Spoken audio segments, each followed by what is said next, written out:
The story begins with the main character not understanding what happened to him. He sees his little hand and realizes that he can't really move his body.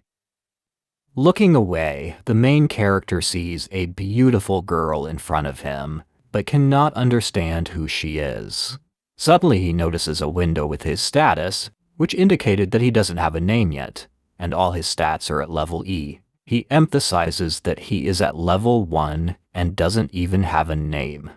The main character was just a little baby who doesn't understand what happened to him. He looks around and sees only a beautiful room and a huge chandelier on the ceiling. The protagonist does not understand where he is. Then she notices a beautiful woman and thinks that she is his mother. He remembers that his previous mother was a rather plump and always annoying old woman. Then the hero hears a man's voice, who says that the child looks very much like a girl. The girl replies that the baby has the same lips as his father. She addresses the man as His Highness. The protagonist understands that the man in front of him is a member of the nobility. The man then announces that the baby's name will be Noah. The protagonist suddenly notices that the name in his status window has changed to Noah. The servants of the noble lord ask him about the child's future status. He answers that Noah will have the same status as the other children, an imperial prince. Noah's characteristic feature is water, so he will become the patron of the Armeria. The water item in Noah's stats changes to E+S. The prince does not understand what this could mean. Noah's status in the stats changes to Noah Arara Ato, the 13th imperial prince of the empire. Noah's water becomes SS level, which surprises everyone in the room. The hero realizes that his characteristics are visible to everyone in the room. The servants admire Noah's talents, noting that nothing less could be expected from the emperor's child. Noah is proclaimed the owner of incredible abilities. Everyone present in the room rejoices at the talents of the newborn. The hero understands that from an ordinary village boy, he was reborn as the 13th imperial prince. After some time, we see a huge mansion in bright rays of sunlight. The prince sleeps in the royal chambers. The room is beautifully and richly decorated. The already grown-up Noah is being changed by the maids. We see Noah growing up. He is now 6 years old. He is the 13th imperial prince. Every morning, when the prince gets out of bed, 2 maids change his clothes. Now he lives in this huge mansion that borders the royal palace. The once ordinary village boy became the imperial prince. Armeria became a feudal estate for many who came from the water clan. We see the indicator of Noah's water. It is equal to E+S, so the prince can see his status. The prince believes that it depends on how many subordinates are with him. To everyone else, his status looks like SS. Even now, with dozens of maids by his side, the foundations of his strength overlap. In other words, by increasing the number of his subordinates, the prince becomes stronger. This most likely indicates that he has no limit to the growth of his abilities. Before his reincarnation, his maximum level was 8, but now he has no limit. Meanwhile, his transformation is coming to an end. The prince's dressing was finished, as reported by his maids. In his young years, Noah behaves quite calmly and reservedly. The maids notice that the young gentleman is behaving calmly, which is unusual for children of his age. They believe that this is what they call the character inherent to the monarch. The protagonist eats in the dining hall. Noah believes that, at the age of 6, he can do almost nothing. The imperial prince has many different restrictions. Someone tells Noah that he was ordered to be escorted after the meal. The maid informs him that the heir to the throne and the 4th imperial prince want to see him. We see the doors open to the reception room. There are 2 men in armor sitting at a table. Noah orders that he be taken to them immediately. Noah bows before his brothers and greets them. We see the face of the 2nd prince, heir to the throne, Albert Atra Atto. He takes notice of Noah's arrival. The 4th imperial prince Henry Ararato tells Noah that there is no need to treat them so respectfully and invites him to sit down. Albert notes Noah's good manners and says that he will become a famous prime minister in the future. Henry agrees with him. Albert tells Noah that he has prepared a gift for him and orders the servant to bring it here. Noah says that he will try to live up to his brother's expectations, and at the same time asks why the brothers decided to invite him. We see a frightened servant carrying a large, dark box that looks like a coffin. Noah turns in his direction in surprise. The servant is clearly uncomfortable carrying the brother's gift. Noah looks at the servant's face and does not understand what is happening. The subordinate arrives in a cold sweat and with a frightened face. He places the gift of the brothers and exhales. He is ordered to open the box, which is watched by Noah's two older brothers. We see a sinister black blade emitting a terrible aura. Albert orders his brother to take it, saying it is a gift. Noah is shocked to see the ominous sword. Taking the sword, a confused Noah asks his brothers what is going on. Albert is delighted and surprised by this, and says that he did not doubt his brother. The name of this sword is Leviathan, the demonic sword of water. Before Noah took it in his hands, 120 people died, as the second prince reports with a very ominous expression on his face. Horrified, Noah lowers his sword. Prince Henry says he needn't worry about it. One of the brothers says it was quite dangerous, also mentioning that he was just about to throw the emperor's gift. When Noah holds the blade in his hands, a curse is constantly sent to him. Albert asks Noah about the rank of water. S-rank water could handle this demonic blade. They were just curious about what would happen to Noah, who has an SS rank. Albert claims that he does not want to continue to possess the sword, as it is dangerous for him. Noah realizes that his brother gave him the blade for this very purpose. Albert says that most people can't even hold a box of it. And he checks with the servant. The servant confirms the master's words and says that he felt as if his body was freezing and it felt like a needle prick. Albert says he has seen many such things in his time and apologizes for visiting so early. Noah watches them go with a displeased look. Later in the evening, the prince is in his bath. There he notices the restlessness of one of the maids accompanying him. The maid looks unwell. The prince, interested in this matter, asks the maid Zoya about her pressing problems. The maid refuses, saying that her problems are not worthy of His Majesty's attention, to which the prince orders her to tell him now what is wrong. The maid tells Noah that she is looking for some free time. Noah asks her about the reason for leaving the mansion. It turns out that her parents' farm was washed away during the spring floods. Her single mother can no longer afford to feed herself. Zoe hesitantly tells Noah about her plans to go to work in the red light district to sell her services there. The prince cuts her off. The maid is embarrassed to tell about this. The prince stands up with a serious face, apparently to make a decision. Noah offers to transfer her mother to the mansion.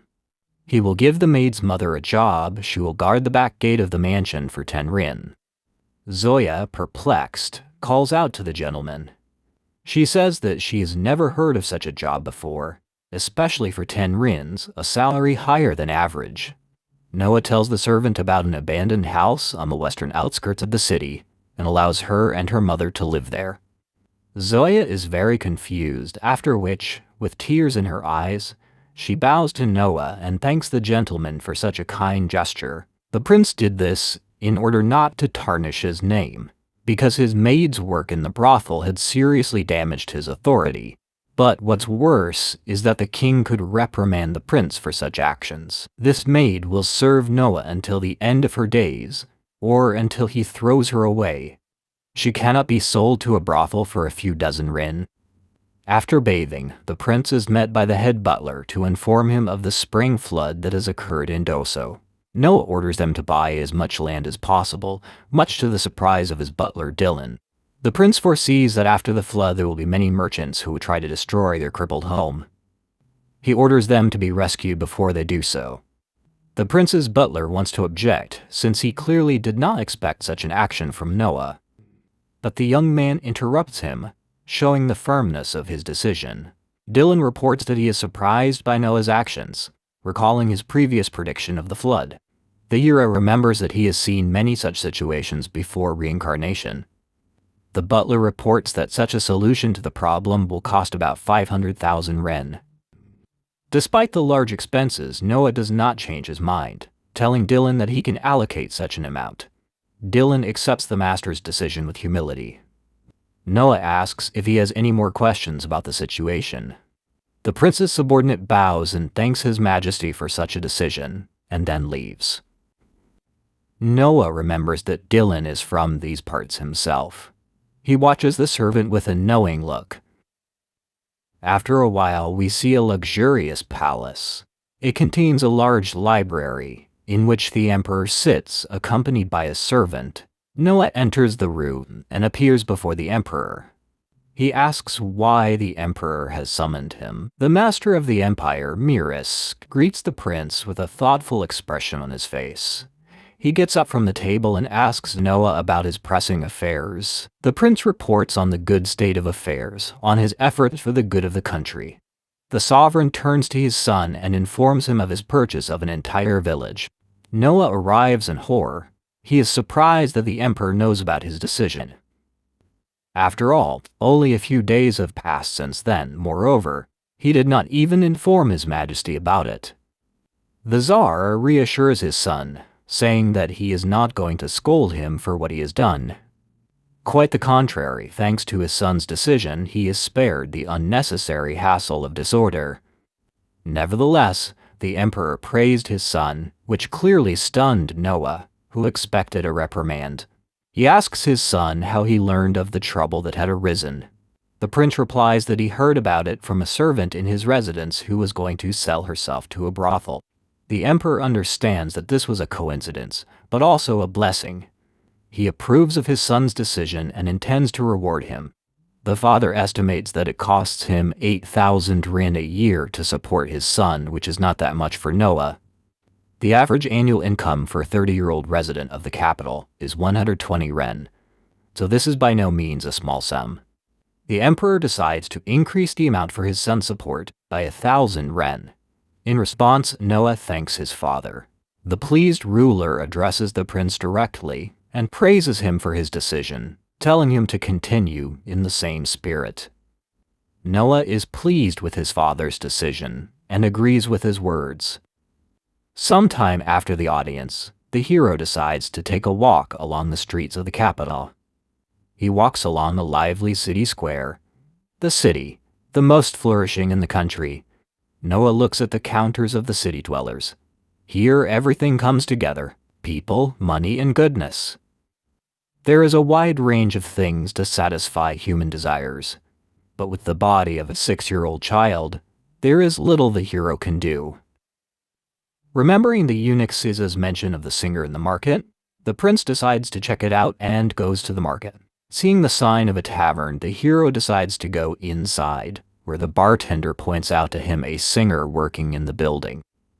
The singer is performing on stage. She is dressed rather unusually, and her hair covers her eyes. Looking at her, Noah remembers that the singer's name was Alice. The singer performs in the center of the stage. She sings expressively and actively gesticulates, which attracts all the attention of the tavern visitors who have gathered in a circle for a meal. The prince looks at her and watches her performance with pleasure. He notes that her singing is not bad at all. Her technique is still in the development stage, but she sings seriously and sincerely. Noah is sure that she is a serious girl. Suddenly, a disgruntled cry is heard from the crowd, interrupting the girl's singing. The huge bull is indignant that the girl is singing in this bar. The bully breaks out to the girl in the company of his friends, hitting one of the tavern workers on the way. He shouts at her that she will not be able to pay off her father's debts in this way. The girl tries to object hesitantly, but the bully interrupts her. He comes up close to her and grabs her by the clothes, knocking her hat to the floor. Bugay is getting closer and closer to the singer, saying at the same time that she can earn money in another way. As a woman, the confused and frightened girl trembles with fear, realizing the man's intentions. The other visitors look at this with disgust, turning their gaze away from the stage. The singer shrinks and trembles in fear of this man. The prince interrupts his bad attitude towards the girl and addresses the man from the crowd. The prince watches the stage from the back rows. The tavern patrons turn to look at him. Bugai turns his head towards the boy and indignantly says that he should go play with his mommy. The prince comes on stage facing the man. Noah tells the gang of hooligans that they are breaking imperial law by extorting money from the girl. The bull grabs the prince by his clothes and swings to hit him in the face, shouting at him along the way. But in the young man's hand is an incomprehensible ball, entwined with a floral pattern. It turns out that this is not just a ball, but a magical artifact that allows you to use a spell regardless of magical power. The effect depends only on the attributes of the wearer. A second later, each of the gang of thugs receives a painful wound to the shoulder, which knocks them to the ground. The tavern patrons are surprised by this outcome. Everyone looks at the scene. The prince leans over to the fallen enemy, asking him if he intends to continue the fight.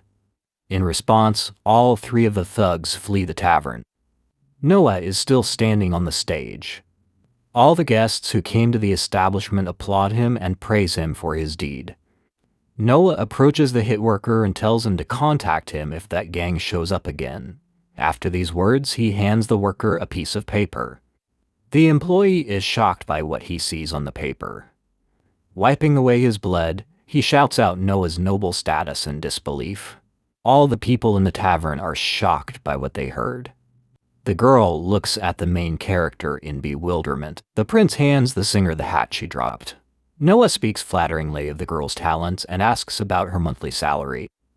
The singer, embarrassed, says that her earnings, taking into account her mother's medical bill, amount to 25 ren. As Noah leaves the stage, he replies that he will pay her every month when she gets better. So she shouldn't give up singing. Alice, embarrassed, clutches her hat to her chest and thanks Noah. The prince, smiling, leaves the stage and asks Alice to finish her song. At night, the prince walks down the city street and notices the old gang kneeling in front of the palace gates. Apparently, they know about Noah's situation. The prince enters the palace, where he is met by a maid. She informs him of a request for an audience from the daytime hooligans. Noah interrupts her and orders them to be driven away, stating that one cannot get an audience with the prince just like that. He is interrupted by Brother Henry, confirming Noah's words. Noah is surprised by the appearance of the fourth prince. Henry says that accepting such people would be a disgrace to the royal family's reputation. Noah tells his brother about today's arrival. Noah thinks that this way, they will think that the prince is still angry. Therefore, they will not pick on Alice. Prince Henry is pleased with his brother's decision, amazed that he thought it all through. Noah confirms his words, saying that this was his plan. Henry is interested in Alice's skills, asking his brother about her performance today. The happy young prince asks not to ask him about it. After some time, the brothers move to a separate room. There, Henry sits down on the couch and starts talking about today, mentioning that he has some information regarding the demon sword. Noah is mesmerized by his brother's story. Henry says that Leviathan has a will of its own. Surprised, Noah asks his brother again about Leviathan's will. Henry says that even though the sword doesn't speak, it certainly has a will. The difficulty is that it is rooted in the awareness of hierarchy. Henry advises thinking of the sword as a dog. You warn Henry that before using the sword, Noah should immediately show who is the boss among them. The prince thoughtfully analyzes his brother's words. After a while, he orders his servants to bring the demonic sword. Henry becomes interested in his brother's future actions. Noah sends the servant who brought the ominous thing to rest. At the same time, the protagonist picks up his sword, realizing what his brother is talking about. Intending to prove his readiness to his brother, he grips the sword. Liquid begins to squirt out of the Leviathan. Keeping the sword under control, Noah rests it on the floor. Prince Henry is in shock, surprised by Noah's action. Henry, surprised, tells Noah that he brought him completely to his knees. Henry demands the servants to show his brother's status. Noah smiles. Everything went smoothly as he planned. The status window displays the value E plus SS. The connection of subordinates to Noah does not only apply to people. Henry is amazed by Noah's characteristics. He says that at the age of 6, it's just amazing. Henry knows that no one else will see it. Henry looked towards his brother and assumed that it happened after Noah picked up the demon sword. Noah continued to hold Leviathan. Henry laughed. The fourth prince said that Noah was only 6 years old, but his water was already at SSS level. Henry looked confused. Prince Noah continued to stare at the demon blade in his hands. Noah confirmed his brother's words. Noah looked up at the stat sheet. He noticed that to him it looked like an E plus SS. Noah noticed that his brother's words were true. Noticing that when he wasn't holding the sword, the water status became SS level. The sword is stuck in the floor. The prince looks at it thoughtfully, saying that if everything remains as it is, if he does not carry Leviathan with him. Looking at the sword, Noah expressed a desire to carry it with him. Henry replied that he would have to wait a few years, as his brothers and father were very tall. Obviously, Noah would grow taller too. An idea came to the prince. He looked at the sword in surprise and expressed the fact that a guess had come to him. Henry asked his brother what was wrong. In response, Noah said that he wanted to try something. He took the sword by the hilt. Noah took the blade in his hands and thrust it forward with determination. The prince began to focus. The sword in Noah's hands began to shrink in size. Henry, looking at the sword, was very surprised by this event. Surprised, Henry asked if Noah had changed the size of Leviathan. Noah, standing next to him with a blade in his hands, said that Leviathan had told him to do so. Henry said that this was unheard of, since Leviathan had been sealed and preserved for 200 years as a national treasure. The fourth prince admired Noah's talent, saying that it was amazing. Noah smiled, took the sword in one hand, and said that now he could carry it with him everywhere. The maid intervened in their conversation. She informed Noah that he had received an invitation. The maid said that the invitation came from the third vizier.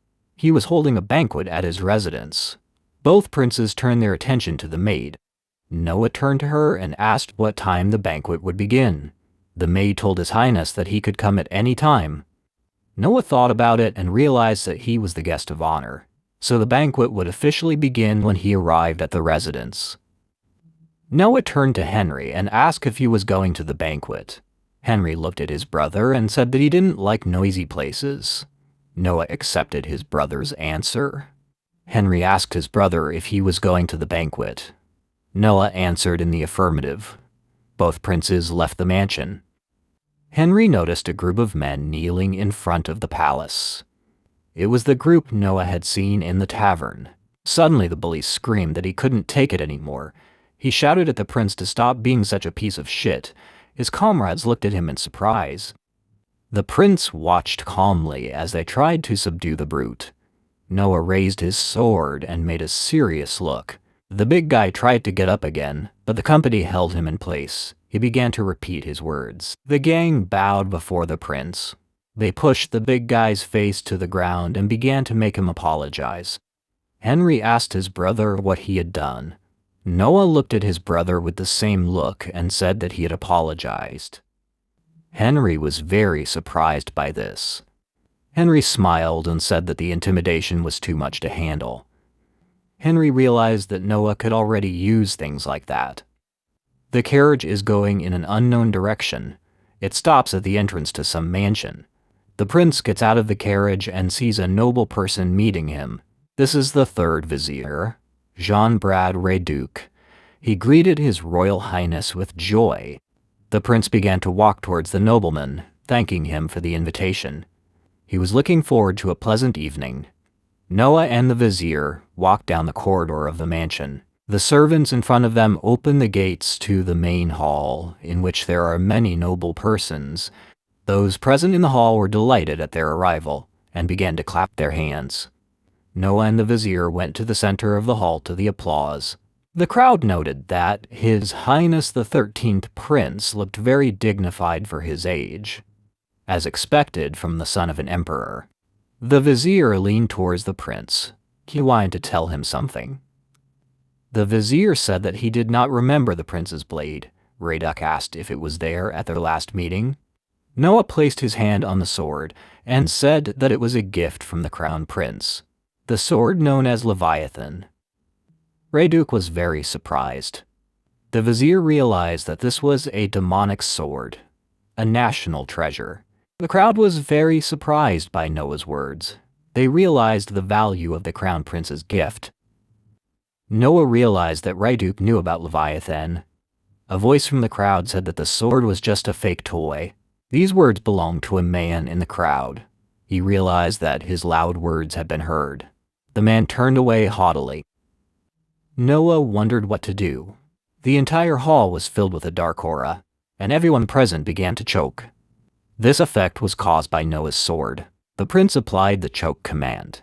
The guests were horrified. They looked at Noah with fear. A daring man from the crowd rushed away.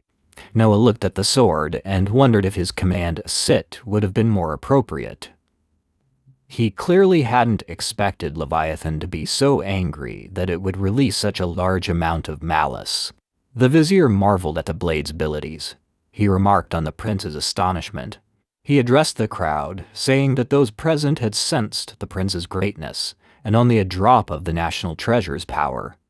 The guests laughed nervously and began to applaud Noah, noting his power at such a young age. Noah was seated in the luxurious chair, followed by a simple greeting for upper-class aristocrats. However, Noah noticed a couple of different people. In front of him stood a man accompanied by a young girl. The man's name was Byron Allen. He introduced himself and his daughter Cindy and asked to get to know them a little. Noah looked at the Baron and assumed that Cindy was his adopted daughter. The vizier looked at the prince in surprise, asking if the prince knew about this information. Noah answered in the negative. He added that he had noticed this from some observations. The vizier praised the prince and asked how His Highness had understood this. Noah looked at Byron thoughtfully. He asked if Alan was second or third generation. Alan answered yes. The prince assumed that his behavior was similar to those born into the upper class. Unlike this girl, Noah remembered the knowledge from his past life. He sees the difference in behavior between the upper and lower classes. The vizier is amazed at the prince's insight. Noah added that the child Alan had adopted was a slave. Byron and Cindy were very surprised that the prince even noticed this. It was all because of Cindy's eyes. A person who has been in slavery has a strange, inquisitive look in their eyes. Byron placed his hand on his daughter's head. Byron explained that he had bought her from a slave trader. He added that she was different from the others and very smart, so he made her his daughter. Noah smiled. The prince happily announced that he liked such things. This amazed Alan and Cindy. Noah added that next time he wants to invite them to his mansion and find out more about the girl. Alan agreed. The vizier noted that the prince saw right through him, which impressed him greatly. Noah added that there was another reason why he knew she was not his biological daughter. The vizier was eager for an answer. Noah noticed how Cindy responded to the intimidation. She stood in front of Alan to protect him. The prince added that usually a girl of her age would be protected. The vizier understood his train of thought. The vizier said that Noah had a wide range of thoughts because Noah had seen everything from the very beginning. This impressed the nobleman. After some time, Noah's morning mansion is visible. Zoe informs the prince that the third vizier has sent a token of gratitude. She inquires about the prince's next steps. Noah thought it must be gratitude for attending his party. This is one of the foundations of aristocratic relations. Sitting over a cup of tea, Noah ordered it to be received as usual. The prince looked at Leviathan. He thought that after subduing the sword, it would be unseemly to rely only on intimidation, so he decided to master the sword itself. Leviathan gave the signal. Noah asked the blade if it was agitated. Zoe noticed it and asked the prince, for what reason? Noah looked at the maid and said he was just thinking of something interesting. Zoe asked again. The prince started to leave the dining room and told Zoe to just wait and watch. Noah and Zoe went out into the yard. The prince stood with his sword in front of the tree. Noah thought to himself that he couldn't cut the tree down with him. The prince swung. His speed and strength are at level E and F, so he won't be able to cut down the tree with them. The prince struck and cut the tree across. The force of the blow shook the leaves of the tree. The tree in front of Noah flew down. Zoe was very surprised by this. She was amazed that the prince cut down such a big tree without any effort. The prince replied that this could not be done by force alone. These are the movements of the former owners of Leviathan. Noah has studied them and therefore will be able to cut the tree. The sword itself told Noah about it. The prince thinks that thanks to this he will look decent for a while. Noah turned his attention to the sword. Noah stood in front of the felled tree and looked at the sword. The prince thought about it. Zoe asked what was going on. The prince turned to Zoe with a splash in his hands. He asked the maid if she knew what it was. Zoe gave a positive answer, saying that the item in the master's hands was an artifact used to activate magic. Noah raised his sword and looked at it. The prince suggested that the sword could do the same thing, but without consuming human magic, and could only be used once an hour. The prince smiled. He held the sword out in front of him and said he would try again. Noah swung it at the stump. Zoe smiled and guessed that the prince was now extremely excited. Leviathan glowed. Noah's hands rushed forward. The sword began to glow, and the blade itself was covered with a strange line. Noah was very surprised by this. Meanwhile, the tip of his sword was closing the distance with the stump. An incredibly bright light came from the stump. Noah was very surprised by this outcome. A giant column of water flew into the sky. The shockwave creaked the trees and threw the maid back. A powerful stream of water came in front of Noah, shaking the trees. Drops of water were flying everywhere. The column of water disappeared from the sky and drops poured down.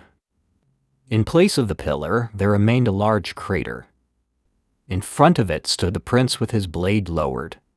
Zoe, drenched in water, watched in amazement as drops of water continued to fall on the yard. The maid was soaked to the skin and noted the prince's incredible abilities.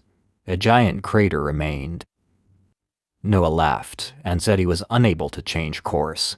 He also noted that he could not see the bottom of the crater at all. The Leviathan was covered in drops of water. Noah realized that the blade really was a strong threat. The prince looked at his blade with amazement and fear. The prince and the sword were covered in streams of water. After a while, we see the baths. The maids are washing Noah's body. Zoya says that the master got very dirty during the last training. Another maid asks the prince if there is any dirt left on his body. Noah confirms that there is dirt on his body, after which the maids continue their work. After finishing his bath, Noah leaves the bathhouse, where he is met by a maid with a letter. She informs the prince that he has a visitor. She gives him a letter for the governor of the Hojoi lands from the sender Murray. After some time, Noah, dressed for the reception, stands before the man who sent the letter. He understands that the expansion of the territory is coming. The visitor bowed before the prince and apologized for distracting his master from his daily affairs. The prince ordered Murray to sit down. They sit opposite each other. Noah asks Murray about His Majesty's order. He was ordered to switch to the hydropathic method in the lands of the Hojoi. Murray confirms the prince's words. The lands of the Kojas are on the banks of a large river. This land is fertile and ideal for a granary, but sometimes it floods, causing disasters. The emperor's idea is to eliminate this problem and create a stable granary. For this purpose, Murray of Almeria was appointed governor. The prince asks him how the implementation of the emperor's plan is going. In response, the guest says that the budget is constantly being cut, and there is a shortage of workers. The prince expresses bewilderment and informs the governor that the emperor did not give such orders. Murray realizes that the Treasury Department is involved in this problem. Noah gets up from the table and heads out of the room, ordering the governor to follow him. After some time, we see a luxurious palace on the shore of a lake. Noah is sitting in a richly decorated dining room. Opposite the prince sits Finance Minister Maeve Rick. Murray is also in the room. Rick is clearly not interested in talking to the prince. Rick asks the prince the purpose of his visit, to which Noah tells the minister about the reduction of funding for the emperor's project. The minister insists that His Majesty not interfere in matters of financing, but the prince stands his ground and demands an explanation from the minister. Maeve is being cagey and reluctant to talk to the prince, which makes Noah suspect that the minister doesn't want to deal with him because of his age. Maeve overcomes herself, and with a good-natured smile declares that such a thing never even occurred to him. The minister informs the prince about last year's flood in Hojoy, and Murray confirms his words. Rick told that the emperor lifted the taxation from Hodja for a whole year. Noah listens attentively to the words of the minister, waiting for the continuation of the story. Rick continues his speech by talking about the current floating tax. Murray listens to their dialogue, gradually building up stress. In response to the minister's words, Noah asks if the minister thinks he is a fool. Rick refutes the prince's words. Noah backs up his words by saying that taxation cannot be removed for some reason. Murray and the minister were surprised by the prince's words. Noah says that it was not an order, but a favor. Then he asks Rick why he did not tell everything as it was. The minister mentions the construction of a summer resort for the emperor to accommodate his age. The prince confirms his words. Continuing the conversation, Rick is cunning and tells the prince that His Majesty's resort will be transformed into an entire city with a population of 5,000 people. Thinking that his words have confused the prince, Maeve rejoices triumphantly. But Noah cuts off his rejoicing, suspecting the minister of disrespecting the king. Noah's statement drives his interlocutor into panic. By continuing to accuse the minister, the prince drives him into a dead end. Eventually, the young man comes to the conclusion that controlling the water is a priority over building a villa for the emperor. Rick is forced to agree, as Noah has begun to threaten him by directly appealing to his father. At that very moment, the minister stands up in panic and issues an order to prioritize Koja. Hope awakens in the governor. Murray realizes that the prince has used his wits to force the minister to surrender. He begins to praise the prince for the excellent negotiations he conducted with Rick. Murray feels ashamed for asking His Majesty for this position. He thought the prince would solve the problem by cruel treatment. He thanks the prince for his help. Sometime later, we see the prince getting ready to go home. Murray informs him that he will return to work as soon as possible. The conversation is interrupted by a messenger. He tells the prince that the emperor is expecting him to visit. We see a beautiful castle in the rays of the sun and a large, luxurious garden.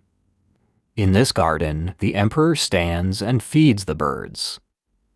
The prince comes to his father and informs him of his arrival. The emperor asks his son to sit down. The father praises his son for his brilliant handling of the Hodja financing. This greatly surprises Noah. The emperor says that he knows about his conversation with Maeve. Noah is discouraged, having recently left the Treasury Department. He supplements his speech by saying that information is the best weapon that he must constantly polish. The emperor praised his son once more, to which Noah replied that he did not deserve praise. He did what he had to do, and besides, it was easy. While feeding the birds, the emperor objected that even what is easy and necessary, not everyone can do. He approached his son. Father patted Noah on the head and smiled. He also mentioned that the prince has complete control over Leviathan. He thinks this fact is wonderful. After these words, the emperor turned around and said that he must make his son a master of the sword. His next order was to calm Noble. A man in armor appeared in the distance. Coming closer, he introduced himself as Damien Noble. The emperor informed him of his intention to teach Noah how to wield a sword. Damien said he would do his utmost to achieve this. He is known throughout the empire as a swordsman without equal. Damien said that it was a great honor for him to train the prince. After these words, he took out his sword and aimed it at Noah. The emperor informed him that the boy had not been trained in fencing. In response, the knight said that he was not interested in skills, but in character. The prince was surprised at how easily the king agreed. The prince looked at Damien seriously. After that, Noble told him to attack. Noble asked if the prince could attack from all positions. Noah confirmed his words. Noah jumped up and slashed with his sword, which Damien was able to block. He then quickly spun his sword around, allowing him to throw the blade out of his opponent's hands. Noble's sword flew over the emperor.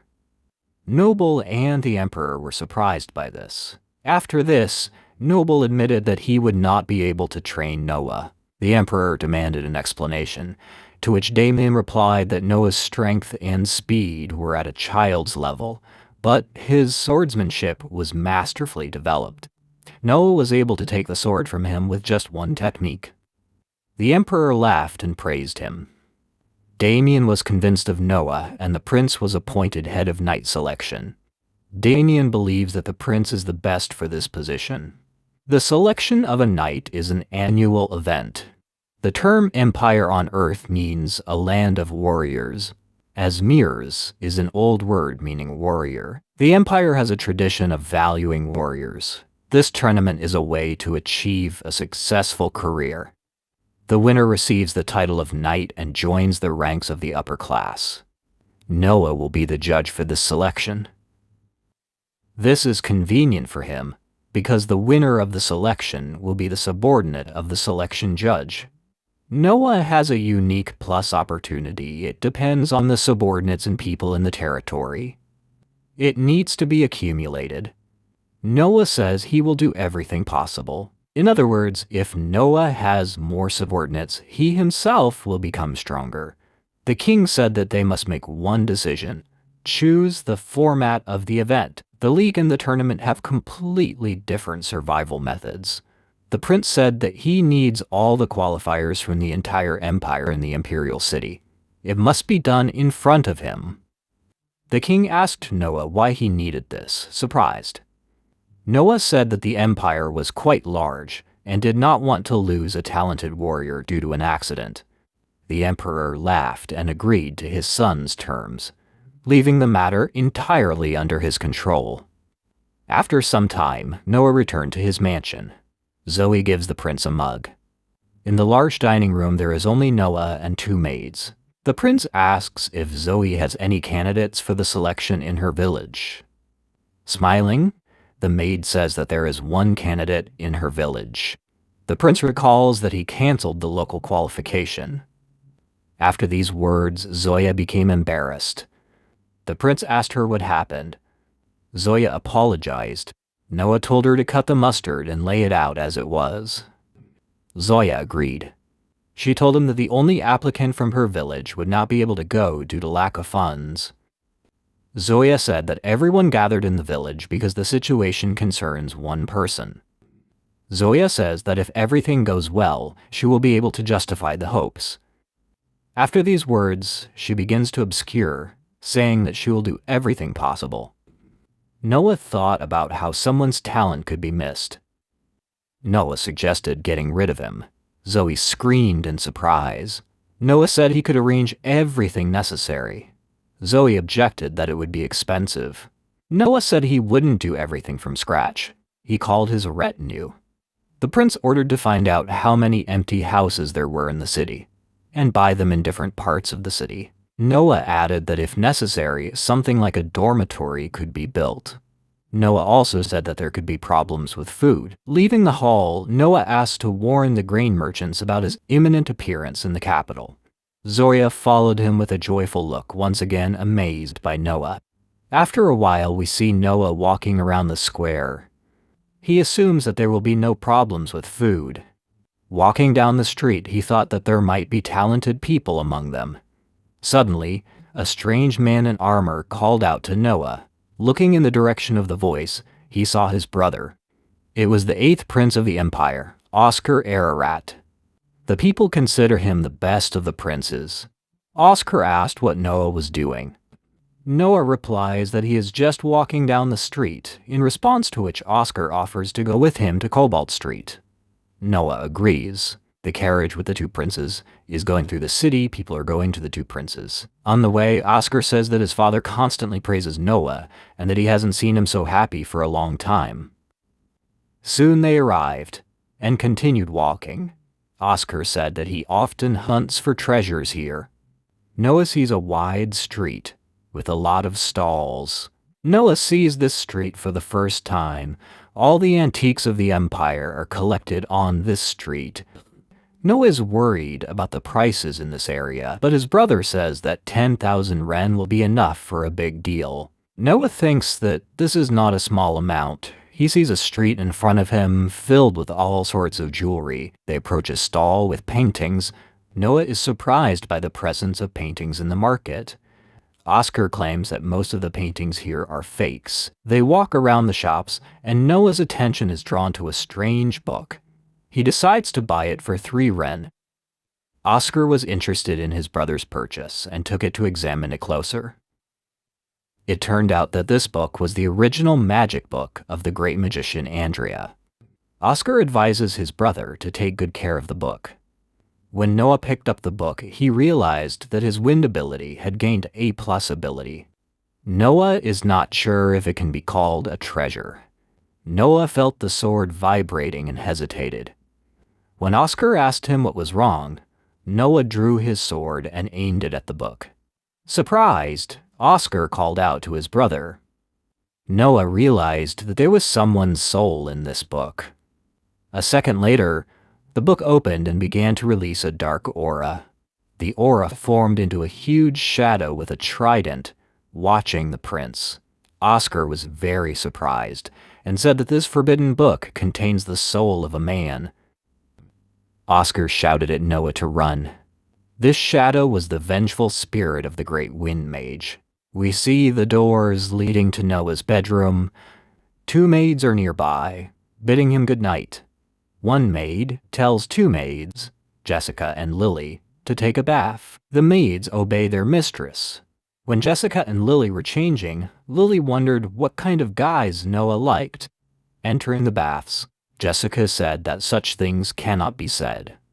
In response, Lily said that if they only think about it, nothing terrible will happen. Jessica guessed that since the gentleman was 6 years old, he was probably a type similar to Lily. Lily pouted. Lily asked if Jessica meant the girl's small form. Jessica began to explain that she didn't mean that, but Lily had already distanced herself. After that, Lily jumped on another maid from behind in the baths. After that, she expressed the opinion that Noah prefers girls like his mother. One of the maids says that, unexpectedly, Jessica's type is completely normal. The maid arriving at the baths inquired about the girls' conversation. Lily quickly turned her attention to Jessica, saying that her type was completely normal. Then the maids remembered Zoe. She met all of Noah's requirements, to which all the maids present agreed. The sound of the door opening was heard. Lily ran to meet the supposed Zoe, but when she ran to the door, she met the head maid. The head maid was angry with the behavior of her charges. She scolded the maids. After that, the 3 left the bathing suits, never finding Zoe lurking in the corner. Zoe was happy to comply with the master's preferences. Seeing the giant shadow in front of him, Noah did not lose his head. He swung and cut off the monster's head. After a few more swings, he completely destroyed the spirit. Oscar, who was watching everything, was very surprised. He asked his brother when he had become so strong. After the monster disappeared, Oscar was afraid for the safety of the city. Noah calmed him down, saying that the shot was upward. Oscar praised his brother for his good assessment of the situation. He also said that Noah could see his father's blood. From afar, someone addressed the princes.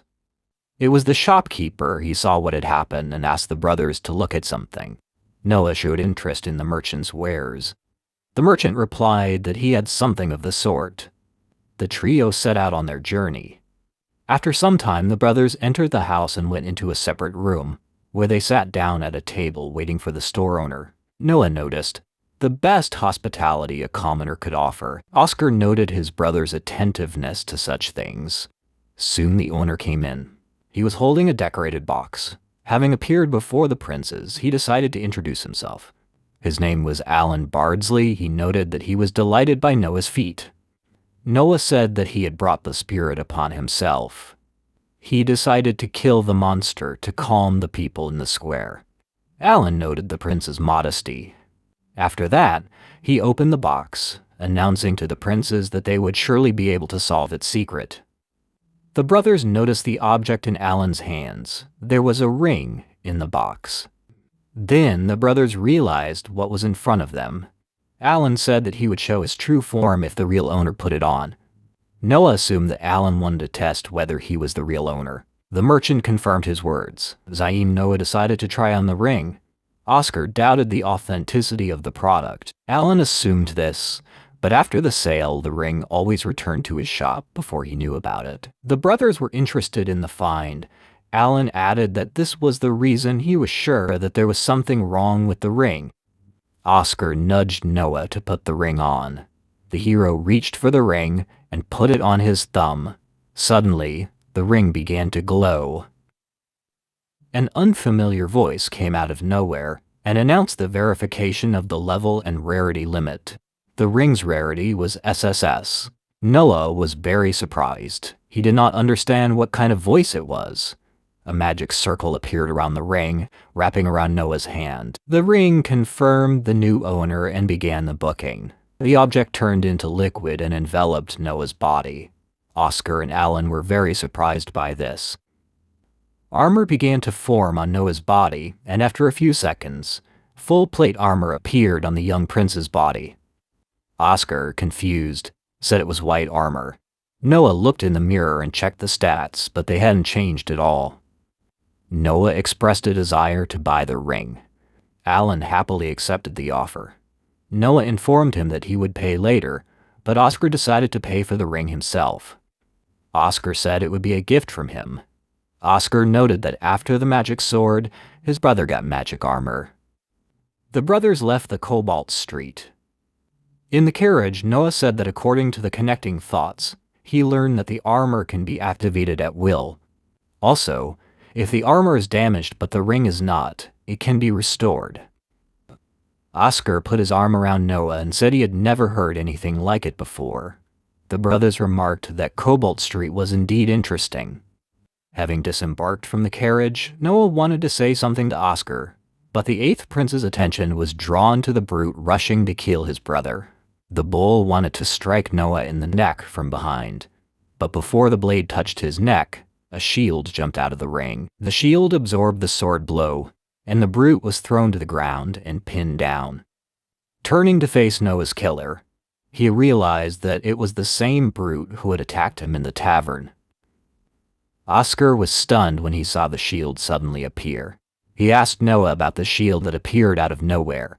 It turned out that Noah had linked Leviathan and the ring together, giving him automatic protection due to the blade's ability to sense hostility. Oscar was very surprised, but quickly came to his senses. He praised Noah for his amazing skills, because his younger brother had already mastered these two artifacts. The next day in the prince's mansion, the prince is dressed by two maids. During this process, Noah thought about the fact that he will not meet the bandit who attacked him. After thinking about it, he decided to share the information with Alice. He went to the tavern where she worked. Arriving at the tavern, Noah remembered the wonderful talents of the singer. She was performing on stage when suddenly a drunkard jumped out of the crowd. He wanted Alice to pour him a drink and climbed onto the stage. Alice tried hesitantly to calm the drunkard down, but at the same time, another man from the crowd announced his intentions to drink the drink poured for her first.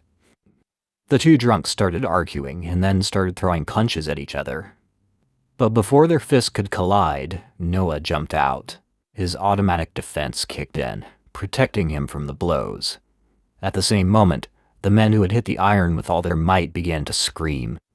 The drunks started shouting at the prince, who immediately pulled out his sword and stripped the wallpaper freaks of their clothes. The two guys retreated from the tavern. The tavern patrons were delighted with the prince's performance. They noted his outstanding swordsmanship.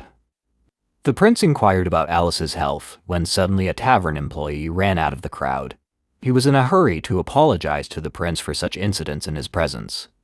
Noah ordered that such customers not be allowed in. The employee replied that this was impossible since it was precisely such customers who supported their bar. Noah didn't lose his head and decided to buy the entire store, thereby stunning the employee with his decision. The prince handed the employee a bag containing 1,000 ren to buy the store, on the condition that such incidents would not happen there again. Alice thanked Noah and asked what she could do to pay off the debt.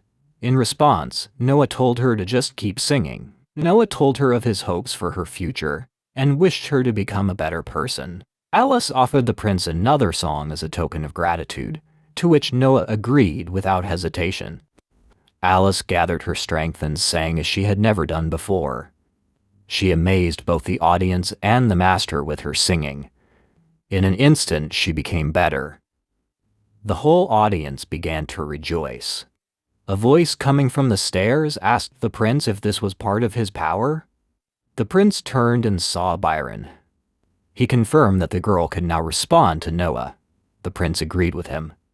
They left the tavern and went for a walk around the city. The prince asked Byron what he was doing in such an establishment. Byron replied that he was just passing by. Noah saw through the lie, arguing that successful merchants would not waste their time. This astounded Byron. He confirmed the prince's words. In fact, Byron wanted to talk to Noah. He told him that this year it was time to hire new servants for the palace. Once a year, the imperial palace receives a large number of maids. If His Majesty takes a liking to one, they will be ordered to stay overnight. This is their chance to become a concubine. The prince guessed Byron's intentions to send the woman to the palace. He confirmed Noah's guess. For Byron, this is a way to get an informant in the palace, especially since he has already sent money to the mansion. Noah made a condition that he would accept the girl if he liked her. Byron thanked him heartily and promised to choose a girl that the prince liked.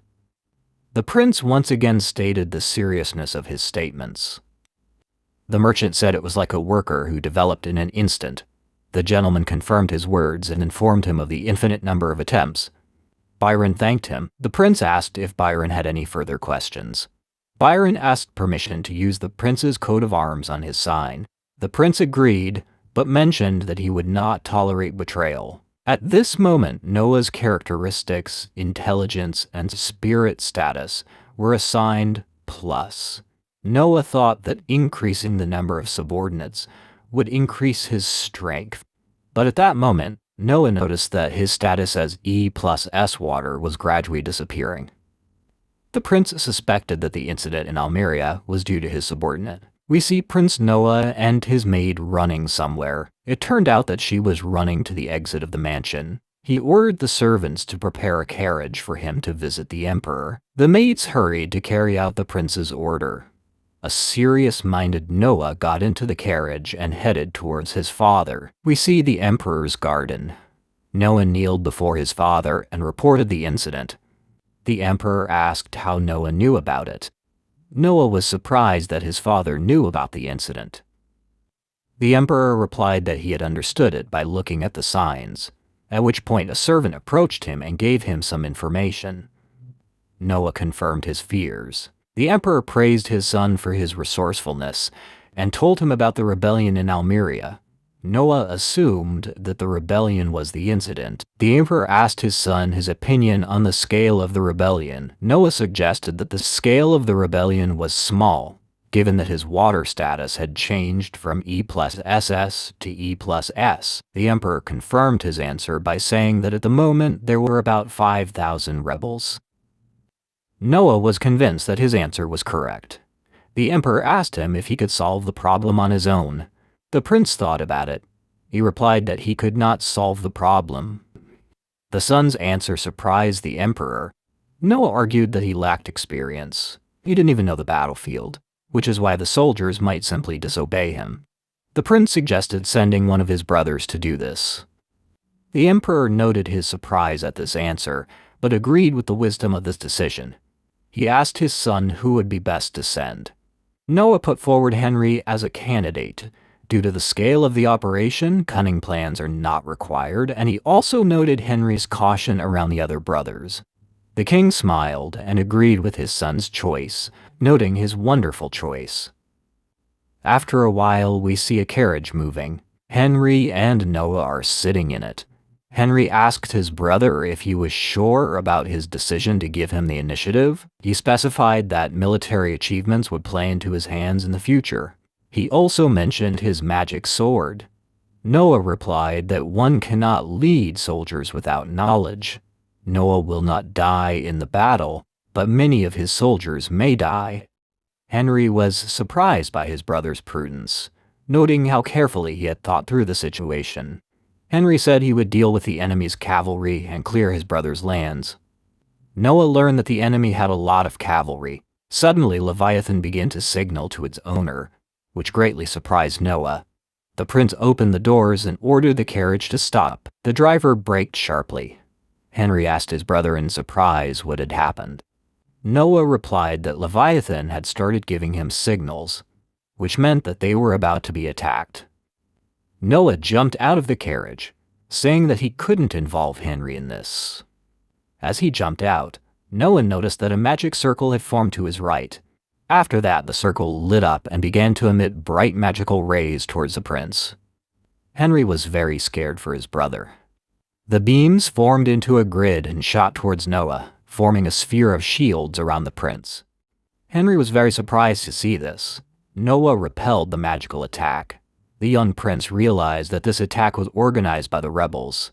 Even if you are 6, as long as you are a lord, you will be the target of someone.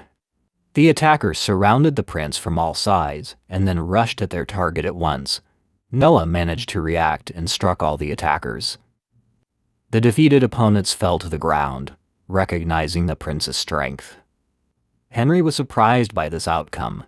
Henry got out of the carriage, noting his brother's extraordinary strength. The brother was interested in Noah's ability to summon his shield. Noah replied that he got this ability because of a ring he bought on Cobalt Street. It is compatible with Leviathan, so he uses them together. Henry was amazed by his brother's answer. As he approached the attackers, Henry noted that Noah had killed them, so they would not be able to capture them. Noah contradicted his brother's words, which greatly surprised Henry. After this, Henry was convinced of Noah's words, having examined the bodies of the rebels. Noah said that they faded from Leviathan's intentions, noting the sword's ability to negatively affect unprepared people. This greatly surprised and delighted Henry. Now he would be able to beat all the necessary information out of the attackers. After some time, we see Byron Allen addressing Noah. He finds out why His Highness needed him. Noah, sitting opposite him with a cup of tea, replied that Byron had an assignment. He asked if he was doing business near Almeria. Byron confirmed his words. Then the prince ordered the purchase of horse feed for 10,000 ren, which he prepared in a separate suitcase. Byron was concerned about the prince's decision to buy food at this time. Noah replied that he was doing so because he was afraid of a leak due to the rebellion in Almeria. Byron is perplexed. Noah informed the merchant that the rebels are good on horses. Hearing this, Byron remembered Mr. Calhoun. Noah added that this was necessary to neutralize their cavalry, to create a deficit. Byron agreed, asking whether he should buy up all the human food. Byron offered Noah to trust him with a hoard of human food.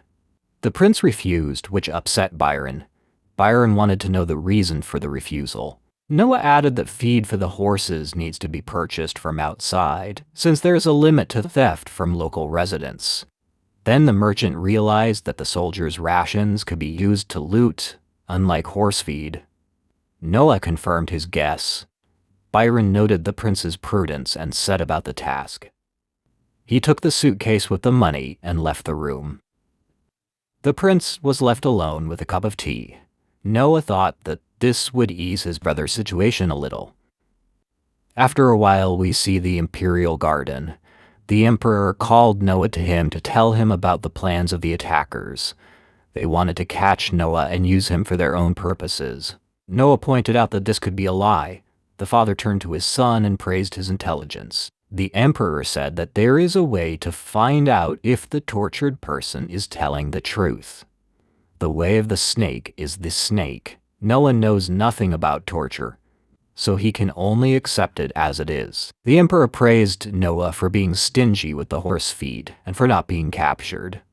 Noah was dumbfounded. His father had found out about his actions again. The emperor said that anyone can make a siege, but take into account the territory and make a siege only on horses, and not everyone is capable of doing it on their own territory. Noah was surprised and thanked his father. The emperor decided to reward the prince, but money would be too vulgar, so he called crews. The man from the bushes responded to the call of the ruler. The emperor ordered one sword to be attached to the coat of arms of Noah. The prince was very surprised. The empire is a country of warriors. Adding a sword to the coat of arms is only possible with the permission of the emperor. For violating this law, the defendant will be accused of blasphemy or executed. This is the highest degree of honor. The emperor smiled. Noah thanked his father for this. The emperor asked how Noah would choose a knight.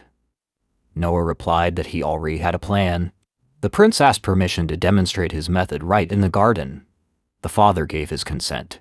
The hero sat down at the table and began to drink tea, and the father's servants stood around him with buckets in their hands. The emperor sat on the throne and watched his son with anticipation. The prince gave permission for the start. The servants took turns splashing water on the prince. This greatly surprised the king. At that moment, the ring began to glow and shields began to appear around the prince. The shields completely protected the air. He calmly sipped his tea.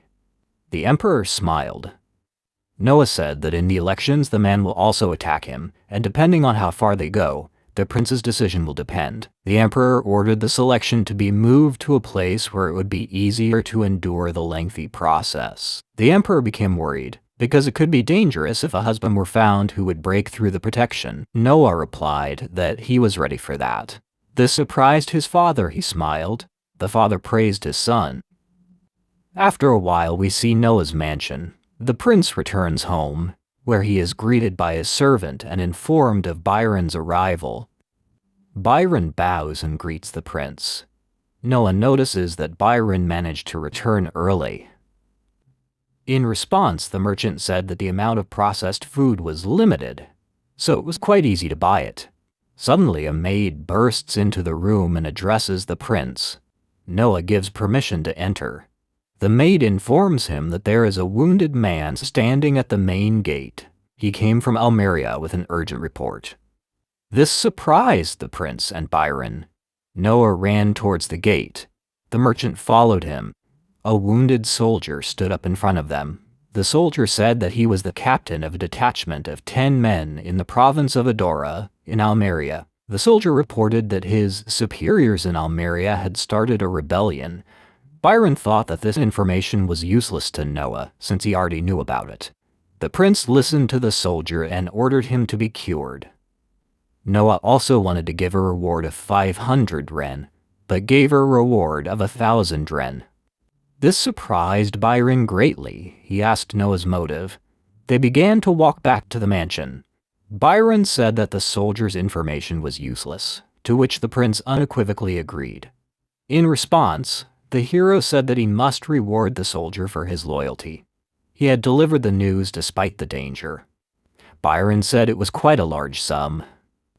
Noah thought about it and said he thought it was worth it. After a while, we see the prince's mansion.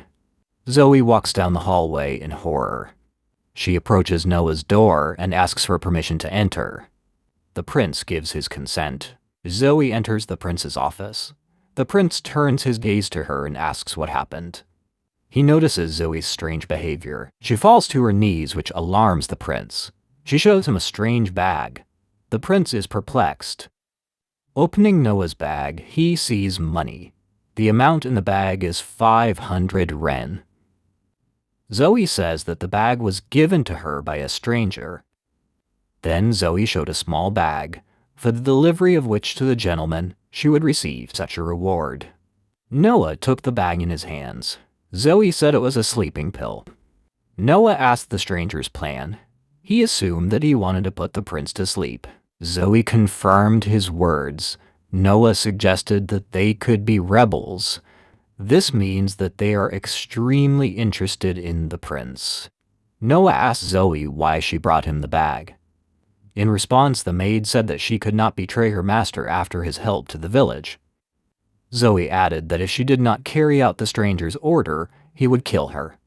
She cried and said that she could not betray the prince. The prince heard her words. Noah turned to the table and wrote a letter, which he then handed to the maid. Noah said it was a reward. Noah gave 5,000 ren as a reward for loyalty. Zoe was very surprised when she heard the amount. She opposed the prince's decision, saying that she could not take such money for herself. The prince insisted on his own. Zoe agreed and thanked the prince. Afterwards, Noah added that he wanted Zoe to carry out one of his assignments. The maid agreed, saying she was ready for anything. The prince said he was going to take a sleeping pill. He ordered Zoe to hand the prince over to his captors after he lost consciousness. Zoe was very surprised. The prince added that after this, Zoe would have to run away and hide. They would definitely try to shut her mouth. The maid did not understand the master's intentions. During the night, the prince woke up. He smelled hay and discovered that his hands were tightly tied with a rope. The bound Noah realized that the strangers speaking were men. He assumed that they would not hear what was about to happen. The prince made sure that he was tied up, and then hit his head hard on the hay. A small black stone fell out of the prince's ear. At that moment, the stone turned into a demonic blade. Noah realized that his weapon had been taken, but the ring remained with him. The prince pressed himself to the sword and used the power of the ring. After this, his bonds were torn. Freed, Noah realized that he was not in a building, but in a cart.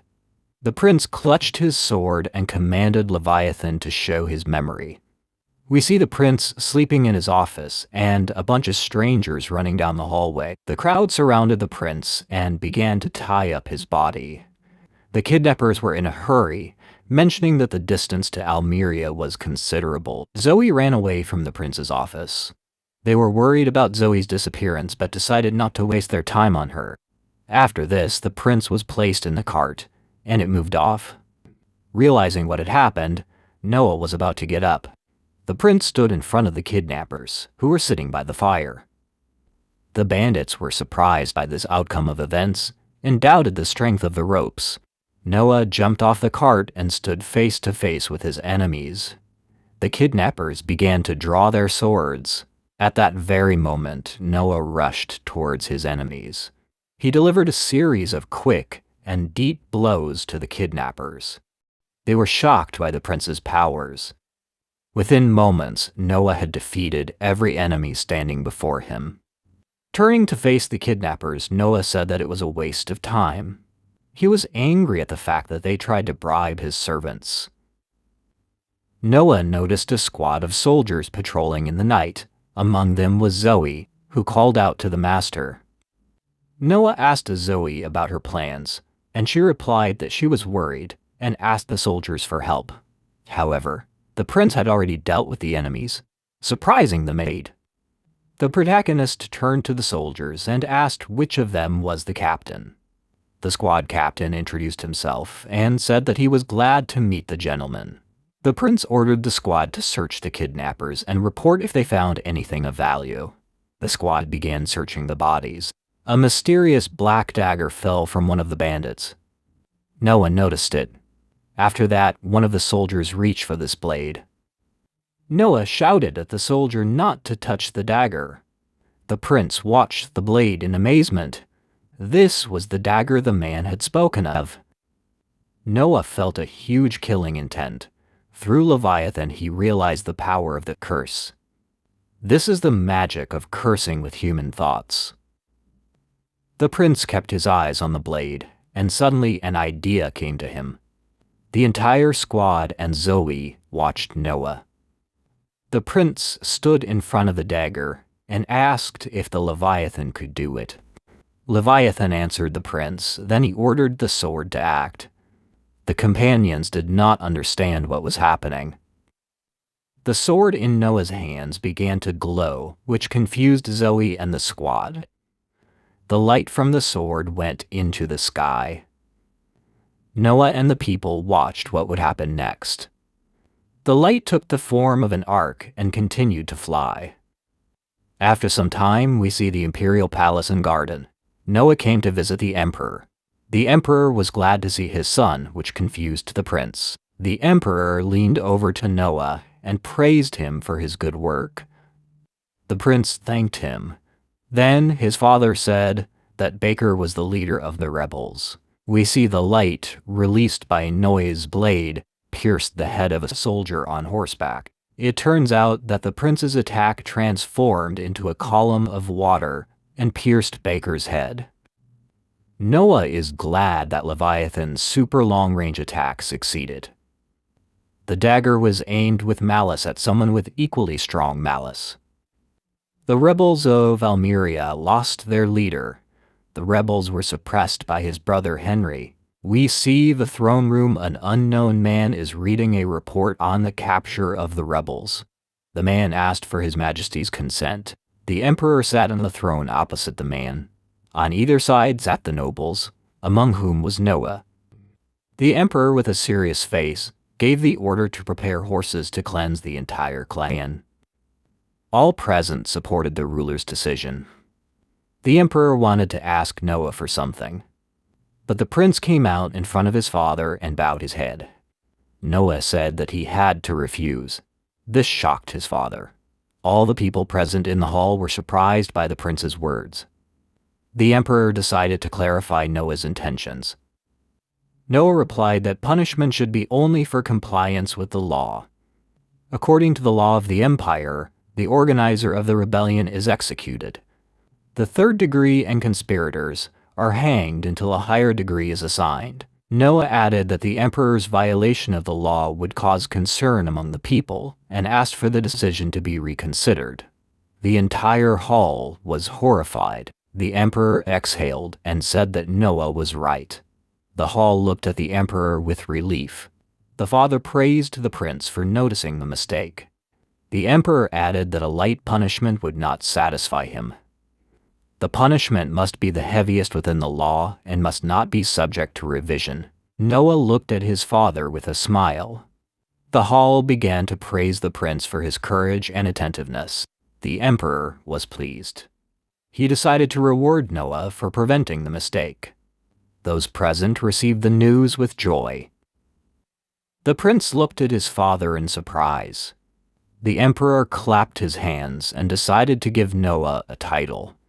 The emperor said that his son could only protest against his decisions, but this showed his independent qualities. He added that the whole world should learn of his wisdom.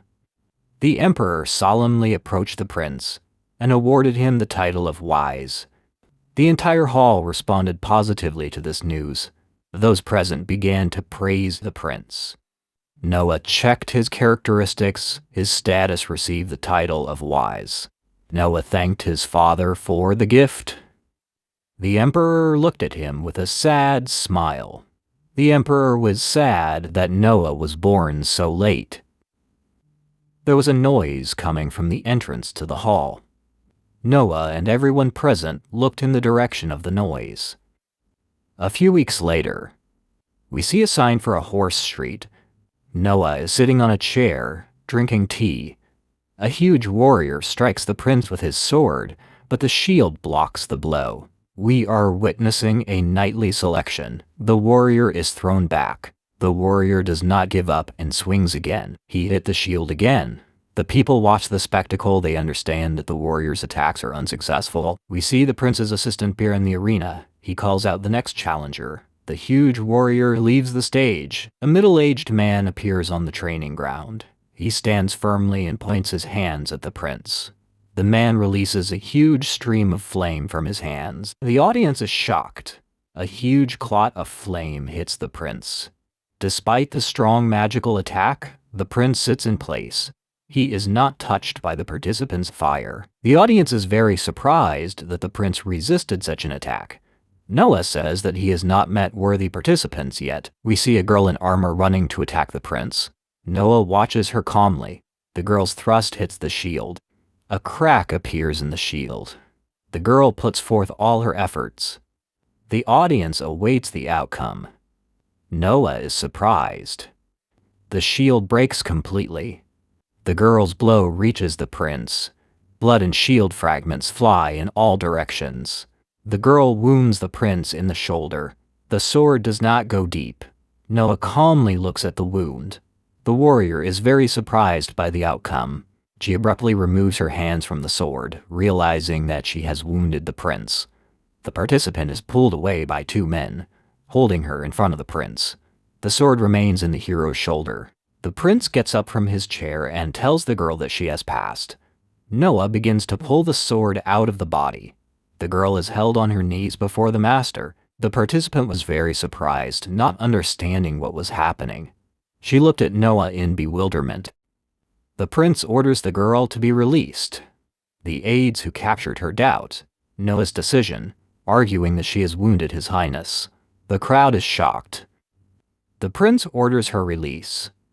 The guards release the girl. The girl hesitantly tries to answer His Highness. Noah clarifies that he did not say what the passing score is. Regardless of this, Noah decides to designate the girl's performance as the passing score. The crowd is perplexed. The spectators are surprised that the condition for passing is to damage the prince. They understand that the person who injured his shoulder has great potential. The girl has not yet come to her senses. After a while, we see the prince's mansion. The doctor is bandaging His Highness's wound. Zoya is standing nearby. The participant who wounded him is standing in front of the prince. The prince tells her to say her name. His wound is being treated. The girl standing in front of him hesitates and apologizes. She sat down on her knees and bowed her head. The girl's name was Charlie Grants. The prince was interested in her armor and asked if she had made it herself. The girl answered in the negative. She told the prince that the armor she wore was passed down from generation to generation. The girl feels awkward. She remembers that she harmed His Highness. The prince only sighed, understandingly. Noah tells Charlie that she is not guilty of anything, because it was he who ordered it. The girl wanted to object, but the prince interrupted her. Noah added that if he wanted to prevent it, he would have done so. He believes it was just an accident. He needed to find someone with enough attack power. Someone who would pierce even the prince on command. Charlie was surprised that the prince did not consider his own danger. She focused and took a firm position in front of the prince. Charlie Grants looked at the prince and swore eternal allegiance to His Imperial Highness. She bowed her head and stood on one knee in front of the wounded prince. After that, Noah checked his stats. He was convinced of something. The prince realized that he had received more increases in his abilities from Charlie than from anyone else. The doctor expressed a desire to say something. The physician said that, fortunately, the bones were not affected. The attack only damaged the muscles. This is Gudokroy, the physician of His Imperial Majesty. All that remains for him is to stitch up the wounds. The prince looked at the doctor and gave his consent to stitch up the wounds. Gudokroy set to work. Charlie was very surprised. The prince asked his subordinate what was wrong. Charlie replied that she was impressed that wounds could be healed in this way. There was no doctor in her village. Noah was slightly surprised. He asked Charlie about the sick and wounded in her village. Charlie told him that they asked Misobabu to pray if any of the villagers are sick. Guddo added that this was common in poor villages.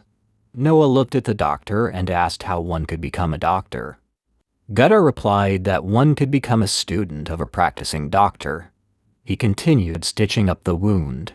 The prince became silent and then turned to Charles.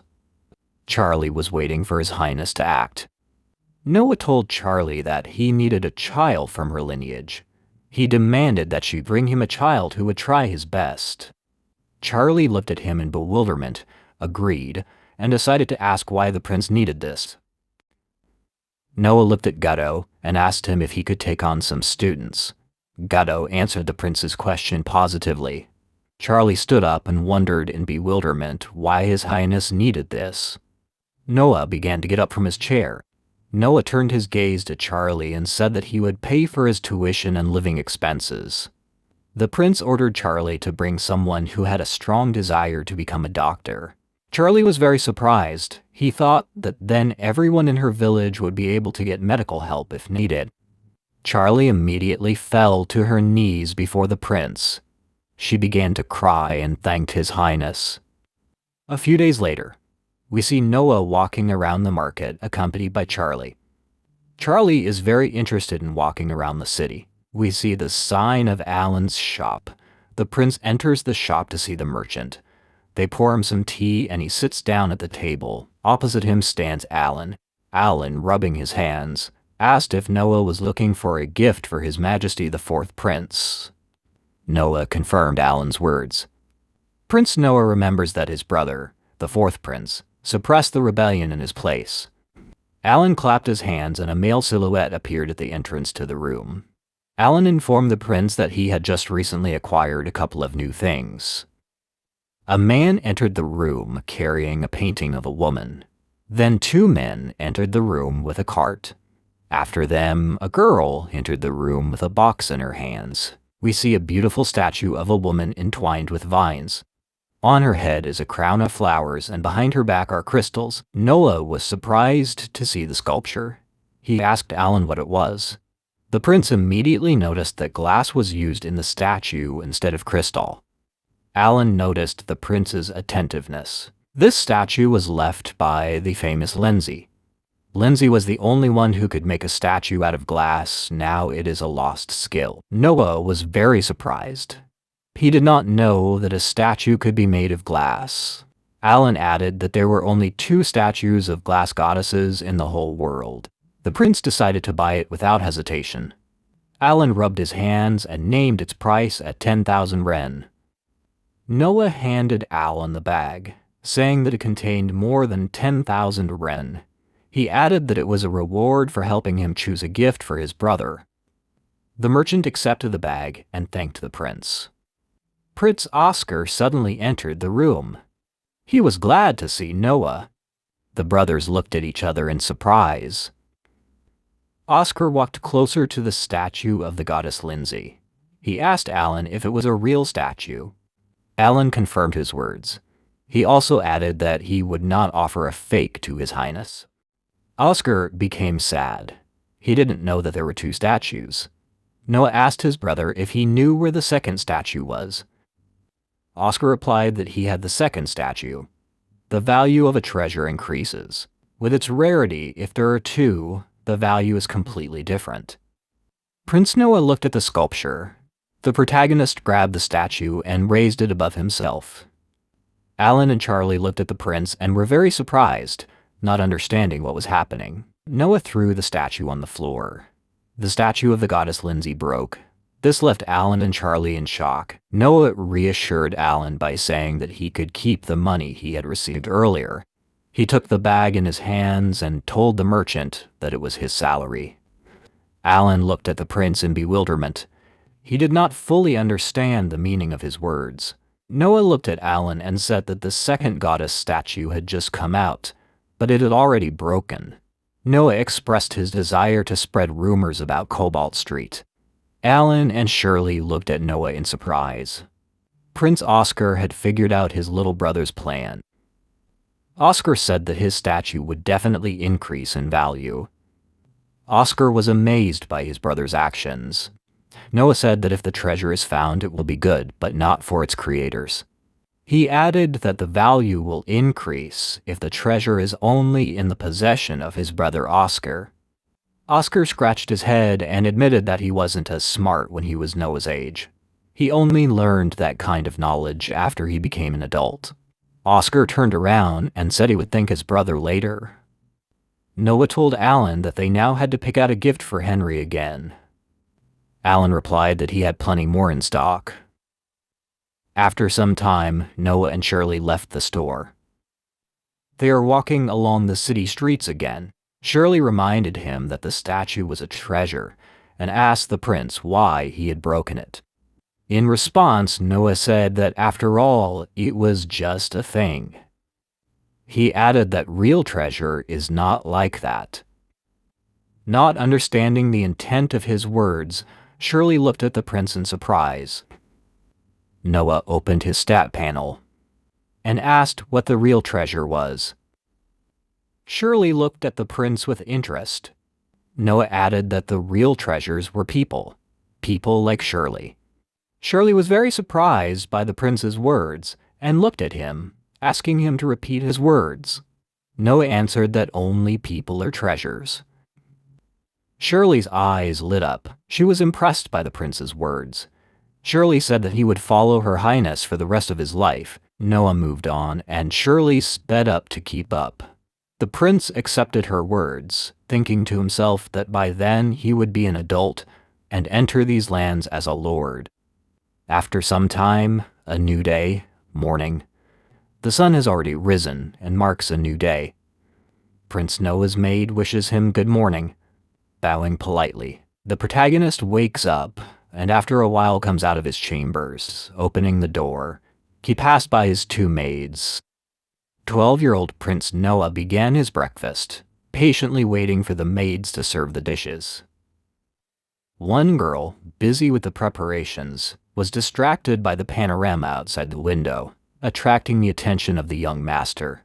Among the crowd in the garden, the prince noticed a worried girl, asking her name and the reason for her concern. The maid called her Gigi, and Noah thoughtfully repeated the name, carefully examining his interlocutor. Gigi explained that the line of gifts for His Highness's birthday was still there 3 days later. The maid behind the prince said that last year, the line lasted all week, surprising Gigi at the window. She was delighted by this, and at that very moment she was called out and told that she had to work. The Ministry of Military Affairs. The entrance to the building was blocked by a barred gate in a brick wall. Noah walked along the long corridors of the ministry. Having received an invitation from the head of the military department, Henry, Noah was summoned there. The elder brother took over the post after the events in Almeria, and Noah himself was exalted by the emperor for his possession of the sword Leviathan. The hero needs to talk to this minister of military affairs, so he comes to the door of the minister's room and reports that he has arrived. Henry greeted the prince in a friendly manner, as did the man in armor next to him, who also bowed. Looking at Rice Keki, Noah remembered.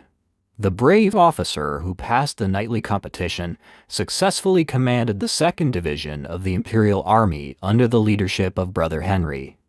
Henry explained that he wanted to hear Noah's opinion of His Majesty's order, which was for Rice to lead a 2nd army and crush the barbarians on the southern border. The 4th Prince argued for the need to demonstrate force to the southern barbarians by sending a 2nd army. Noah nodded approvingly, agreeing with the tactical decision, which drew attentive glances from Henry and Rice. Noah demanded from Rice the exact number of the army. The shocked general clarified the question, supported by the surprised Henry. But without waiting for an answer, he stood up and asked Rice what the man was hiding. The man immediately fell to his knees and bowed to the floor. Henry glared at his subordinate, but Noah stopped him, explaining the army's financing system and the absence of significant violations. Having acknowledged his brother's rightness, Henry listened attentively to Noah's explanation of the fictitious registration of civilians and merchants from nearby settlements as soldiers, which allowed them to appropriate army funds. Understanding the threat, Rice humbly asked for forgiveness.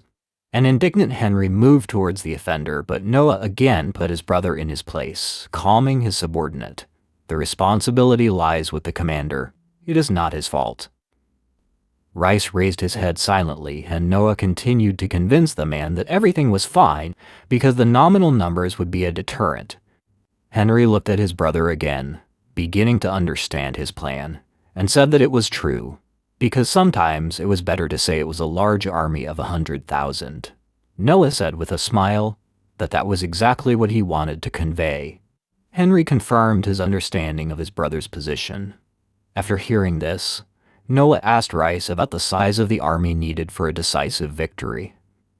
The frightened official reported the presence of 2,000 warriors. The hero said that before sending Rice, make sure that he has replenished the number of real soldiers in the army. Rice nodded and said that he understood perfectly and would do everything immediately. Noah asked Henry for writing materials, and upon receiving them, sat down at the table and handed the writing to Rice, who was humbly awaiting instructions. The curious official inquired about the contents of the message. Noah explained that he needed to take it to the Treasury Department, and that it was for further miscellaneous expenses for 2,000 people. He would personally give them. Rice was amazed, looking up at the 13th prince, and Noah ordered him to simply take it in exchange. To win. After which Rice nodded and agreed and left under the gaze of the princes. Henry exhaled and told Noah that he used combinations of reward and punishment well. The carriages drive alongside. From the window, Henry reminds Noah of his lack of combat experience. Nodding silently, the younger brother becomes lost in thought. Looking at the statistics improved by the efforts of his subordinates, Noah was only worried about the stagnation of his own level of development, which remained unchanged at the age of 12. The children of emperors are immediately given to servants, deprived of breastfeeding and exposed to the risk of disease and poisoning. To preserve the succession, princes are forbidden to participate in battles without special permission. Henry told Noah that he was already 12 years old, so he thought Noah should experience real war before he became Lord of the Lands. Noah replied that if His Majesty allowed him, he was always ready. The fourth prince pointed out that since Noah had a magic sword, it shouldn't be too difficult. The hero asked Henry when his first battle was. Henry, slightly lost in thought, did not have time to answer about when his first battle was, because the driver of the cart suddenly pulled the reins and stopped. Henry was puzzled by the sudden stop of the carriage, when a child's cry for help came from the mud. The girl bowed low to the carriages, attracting the attention of Noah, who looked out of the window. Raising her eyes to the prince's, a girl saw her poor peers running towards her, followed by respectable men, reproaching the girl for worrying. The men grabbed the children by their hair, necks, or arms and wanted to drag them back. The residents looked on indifferently, although they felt sorry for the children. The main character got out of the carriage and ordered the men to stop. They didn't know he was a prince and told the guy to get lost. However, Noah came closer to them and asked them about registration. The men didn't understand him. Noah, pressing the men about their paperwork in the store, reminded them that trading without a license was a criminal offense. The menacingly looking suspects heard the warning. The men, very angry, climbed on the prince with fists and a knife, wanting to kill the impudent guy. However, Noah summons his magical sword Leviathan from the bracelet, grabbing it with his hand. Then he rushes forward and makes a swift cut, and without losing speed, he also hits the other men nearby with a magic sword, holding children. Praising Noah for his clever takedown of the criminals, Henry joined the crowd in their excitement as they wondered about the source of the teenager's talent. The children were shocked. Checking on the well-being of the girl, who was crying with happiness, Noah asked the group if the men were selling illegal goods. Having received an affirmative answer, the prince nodded with satisfaction. Then a man came out of a dark alley and said that he had finally found the children. The fourth prince and the girls looked at him and were very scared. He took off his hood and said that he was glad to meet His Highness, the wise prince. Staring at the suspect, Noah demanded to know his identity. The stranger evasively replied that he was a child services provider, refusing to reveal his name. The fourth prince clarified the reason for his secrecy. The man replied that everything was because he was the property of His Highness the First Prince. Noah asked the man again if he was really the property of the First Prince. Looking him seriously in the eyes, the children stood excitedly around the hero. Noah says there are too many people here. Looking back, Noah asked Henry about the stranger. After a pause, the older brother admitted that he did not know the man, confirming his ignorance to the youngest prince himself. The man put his hand on his chest and said that it was natural, and before he could finish speaking, Noah used magic that caused the man to fall to the ground. Henry was surprised by this turn of events, and Noah asked the whole street how this man dared to pretend to be the servant of the first prince, and if others could believe it, then he and his brother certainly could not. The locals were puzzled as to whether the prince in front of them was real, but a doubtful neighbor explained. He was the patron of the famous singer Alice, and therefore a fake. Pleased with the outcome of the conversation, Noah ordered that the deceivers be detained, and that his older brother be warned, paying attention to the shocked children. Passing by, Noah instructed the driver to bring the children temporarily to the residence, postponing questions. Later, approaching Henry, he heard praise for the skill of resolving the situation and approved of his own success. Noah acknowledged the merchant's dependence on his brother, fearing to cause offense by interfering. He added that the merchant was engaged in illegal business, and it was wiser to consider the situation a fake and leave the problem to his brother. Henry noted with admiration that the 13th prince's actions were always unexpected and surprising. After some time, evening came. The prince's estate. Noah and Henry were having dinner at the table opposite each other, and the maids were standing nearby. The butler came up to Noah and whispered the news in his ear, after which Noah told him that he could go. Henry looked at Noah, and the boy explained that he had been told news by the first prince, Gilbert's brother. Henry asked what she had said. The information conveyed stated that the arrested businessman had used Gilbert's name, and upon learning of this, the prince intended to bring him to court, but the detainee took his own life as soon as the prince turned away. Henry looked down and nodded understandingly. Noah and Henry fell silent. They knew that man was a treasure, and they had one thought in their heads: a lizard without a tail. Noah asked if the counterfeit merchant had carried out his brother's orders. Agreeing, Henry recalled Gilbert's constant commercial endeavors, stores, real estate, show projects. Noah replied that there was nothing to be done about it then, and the fourth prince asked what he meant. Noah revealed that his elder brother Gilbert, the son of a concubine, was unable to inherit the throne, expressing dissatisfaction with business and land ownership. The explanation left Henry in utter amazement. He said that Noah even knew this, and that he was amazing. Noah replied that there was nothing wrong with that, because it could be understood with a little thought. But Henry replied that this was not the case. He added that it was bad food, but thanks to Noah, he was saved a little. They parted. After some time, in the room of the residence, Noah, sitting opposite the children and accompanied by a knight, assured the little ones that he had provided for their future by giving them freedom. The children were very surprised and began to look at each other tensely. Noah, noticing their behavior, asked if they had anywhere to go. The girl answered that they had nowhere. They began to explain in turn that one of them was sent to a bad place for rice, another was sent to pay for his mother's funeral, and the third to reduce the number of mouths to feed.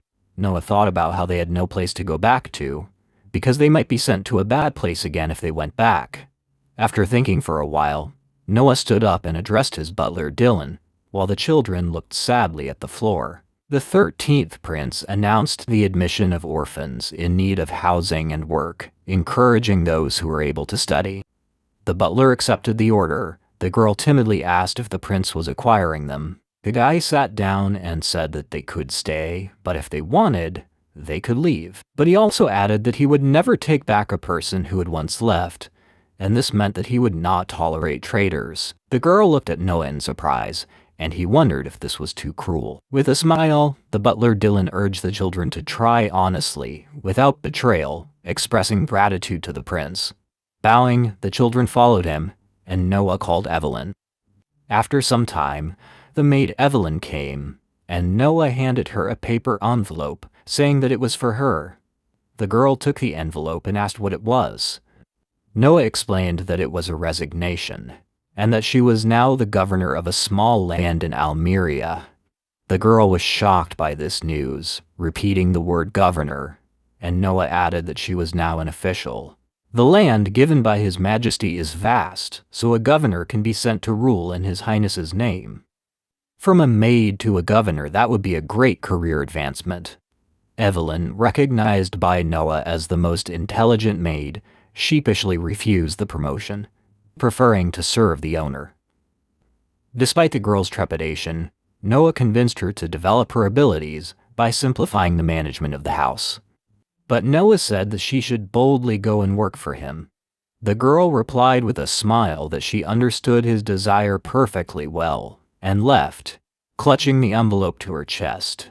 The knight, who had been standing behind the prince the whole time, remarked that this was surprising. Noah asked what exactly she was talking about. The knight girl spoke about His Highness the First Prince and his use of servants, but Noah interrupted Charlie and said that she couldn't say such things. Charlie immediately bowed, saying she was sorry, and then looked up and still thought it was amazing. At the reception before the emperor, who sat on the throne, Noah was praised for defending Gilbert's honor. Kneeling, Noah modestly called it an accident, reflecting on his brother's message. Noah considered it acceptable to admit the facts of smuggling. To the emperor's clarifying question about the guilt of the sellers and accomplices, Noah replied, "The first will face amputation of hands, the second, a military trial." The emperor turned to the first chancellor and asked if this was true. The man answered the emperor that His Highness the Fourth Prince had spoken the truth. The emperor thought about it and asked Noah if there were any injuries, because he heard that someone had attacked him.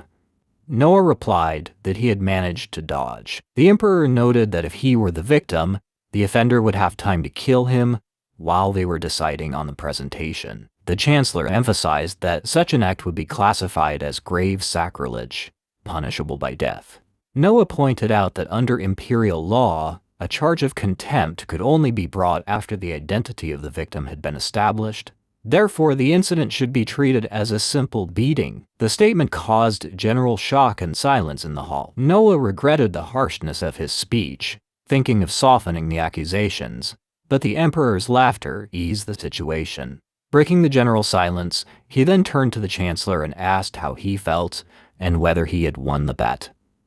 The first chancellor agreed with a smile and said that he was now convinced himself. Noah was amazed and asked what they meant. The emperor explained to Noah that he had made a bet with the first chancellor as to whether Noah could speak only in accordance with the law. The hesitant hero wondered about the meaning of the test until the emperor explained.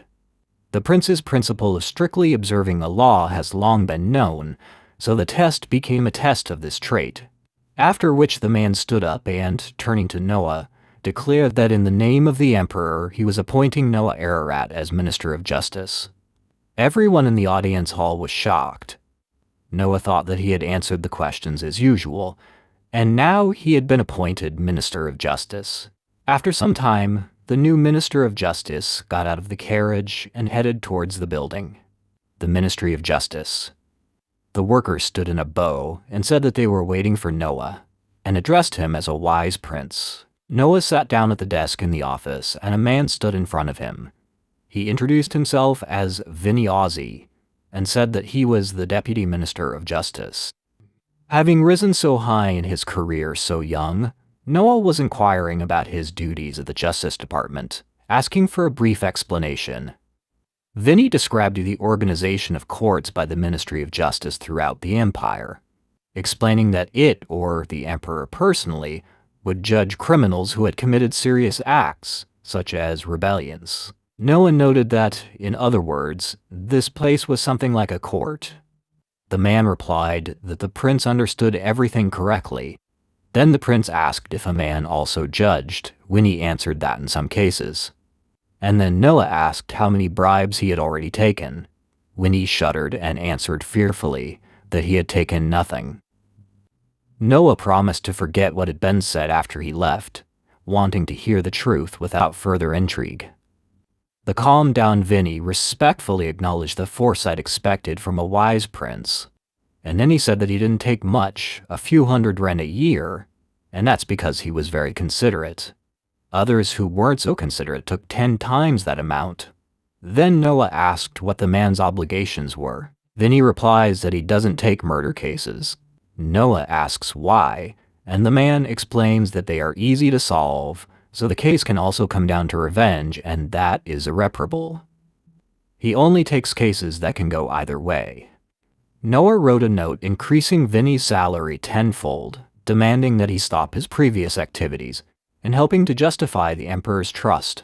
The man thought about how accepting a bride, even if it was small, was still some kind of help, and now he understands why His Majesty gave the prince the title of wise, and why he appointed him Minister of Justice. He said that he didn't need the extra money and he wouldn't take any more bribes, so he asked to let him work for him. Noah was surprised and thought that in a normal situation he would have doubted his sincerity. However, he looked at the status and saw that his mana and intelligence in the addition status had increased. Therefore, he said that he accepts Vinny. Some time later, night. Musicians were playing outside, and maids were bringing delicious food. The residence of the 8th Prince, Oscar. Noah thanked Oscar for choosing to celebrate his appointment in such a big way. Oscar replied that he was also glad, because the second person as a prince to be appointed minister during the reign of His Majesty was more than 50 years old, and since it was him, they should celebrate. Noah, looking down, attracted Oscar's attention with a question about joy. The young man explained that he was concerned about the emperor's rapid appointment of princes to ministerial posts. Oscar attributed the appointment to Noah's sympathy. He himself remembered, the army leads his brother, justice leads himself, recognizing the special imperial support. Oscar asked if there was anything troubling him. Noah replied that he knew the empire had a history of being close to destruction. After that, a history of major changes in the imperial system. Oscar replied that it was true. Everyone except the crown prince, who had studied political matters in order to inherit the throne, was incompetent, so the empire was in decline. Noah added that because of this, the empire now grants the prince the title of prince and gives him feudal land to gain experience in governance. Oscar agrees with this statement. Noah went on to say that this situation, where ministers are appointed one after another, without such training, and asked if Oscar thought that this suggested something. Oscar was very surprised. He jumped up from his chair, dropping on the ground, saying there was no way this could happen. Everyone stopped and looked at Oscar, who, with a serious face, was thinking. He asked if a replacement was planned. The 4th Prince, Noah, replied that he was not sure, because as long as he was simply loved, there were no problems. At this point, the butler approached Oscar and reported, after which the 8th Prince said that everything was as Noah said, and he was amazed by this. Noah asked what he meant, and Oscar explained that the information he had acquired. Oscar was to be promoted to the post of Minister of Finance tomorrow, which astonished Noah. Oscar, still in a celebratory mood, raised a glass to his friend. At the palace, the emperor heard from the chancellor the news of the capture of 167 people, including Keats. It was reported that the monarch would have to abdicate, after which the throne would pass to the heir. The emperor looked at the night sky and said that after 50 years of reign and 45 years of being crown prince, he could not wait any longer. The chancellor said he should point out that there was no evidence of the crown prince's involvement, and he would not be able to find any. The emperor said that he knew, so he would do nothing to Albert. So he ordered Keats to be executed and be done with it. The chancellor, standing silently behind, listened to the emperor's question about the fate of Oscar's appointment. He replied that the letter had been given to a corrupt officer, probably already known to the prince. Surprised by the chancellor's words about Noah's presence, the emperor asked whether this meant that the prince was aware of his plans. Hearing confirmation, the Emperor admired Noah's usual foresight. After that, I began to think that Gilbert was no good, and so was Albert. The Chancellor remained silent, and the Emperor continued to ask who would be his successor, Henry, Oscar, or Noah, after which he said whoever it was. He hopes that he will overcome the tests he has prepared. Justice Department. Deputy Justice Minister Vinny Ozzie. He came into Noah's office and reported that the main and secondary criminals of this uprising, holding out a document. Noah studied them carefully, while Vinny waited and came to the conclusion that they were people from the Crown Prince's entourage. Having revealed the familiar names of the confidant, the mentor, and the heir's knight, Noah concluded that what was happening looked like a rebellion by the prince's supporters. The subordinate asked for further instructions. Noah thought about it, and looked at the man in front of him who was clearly worried.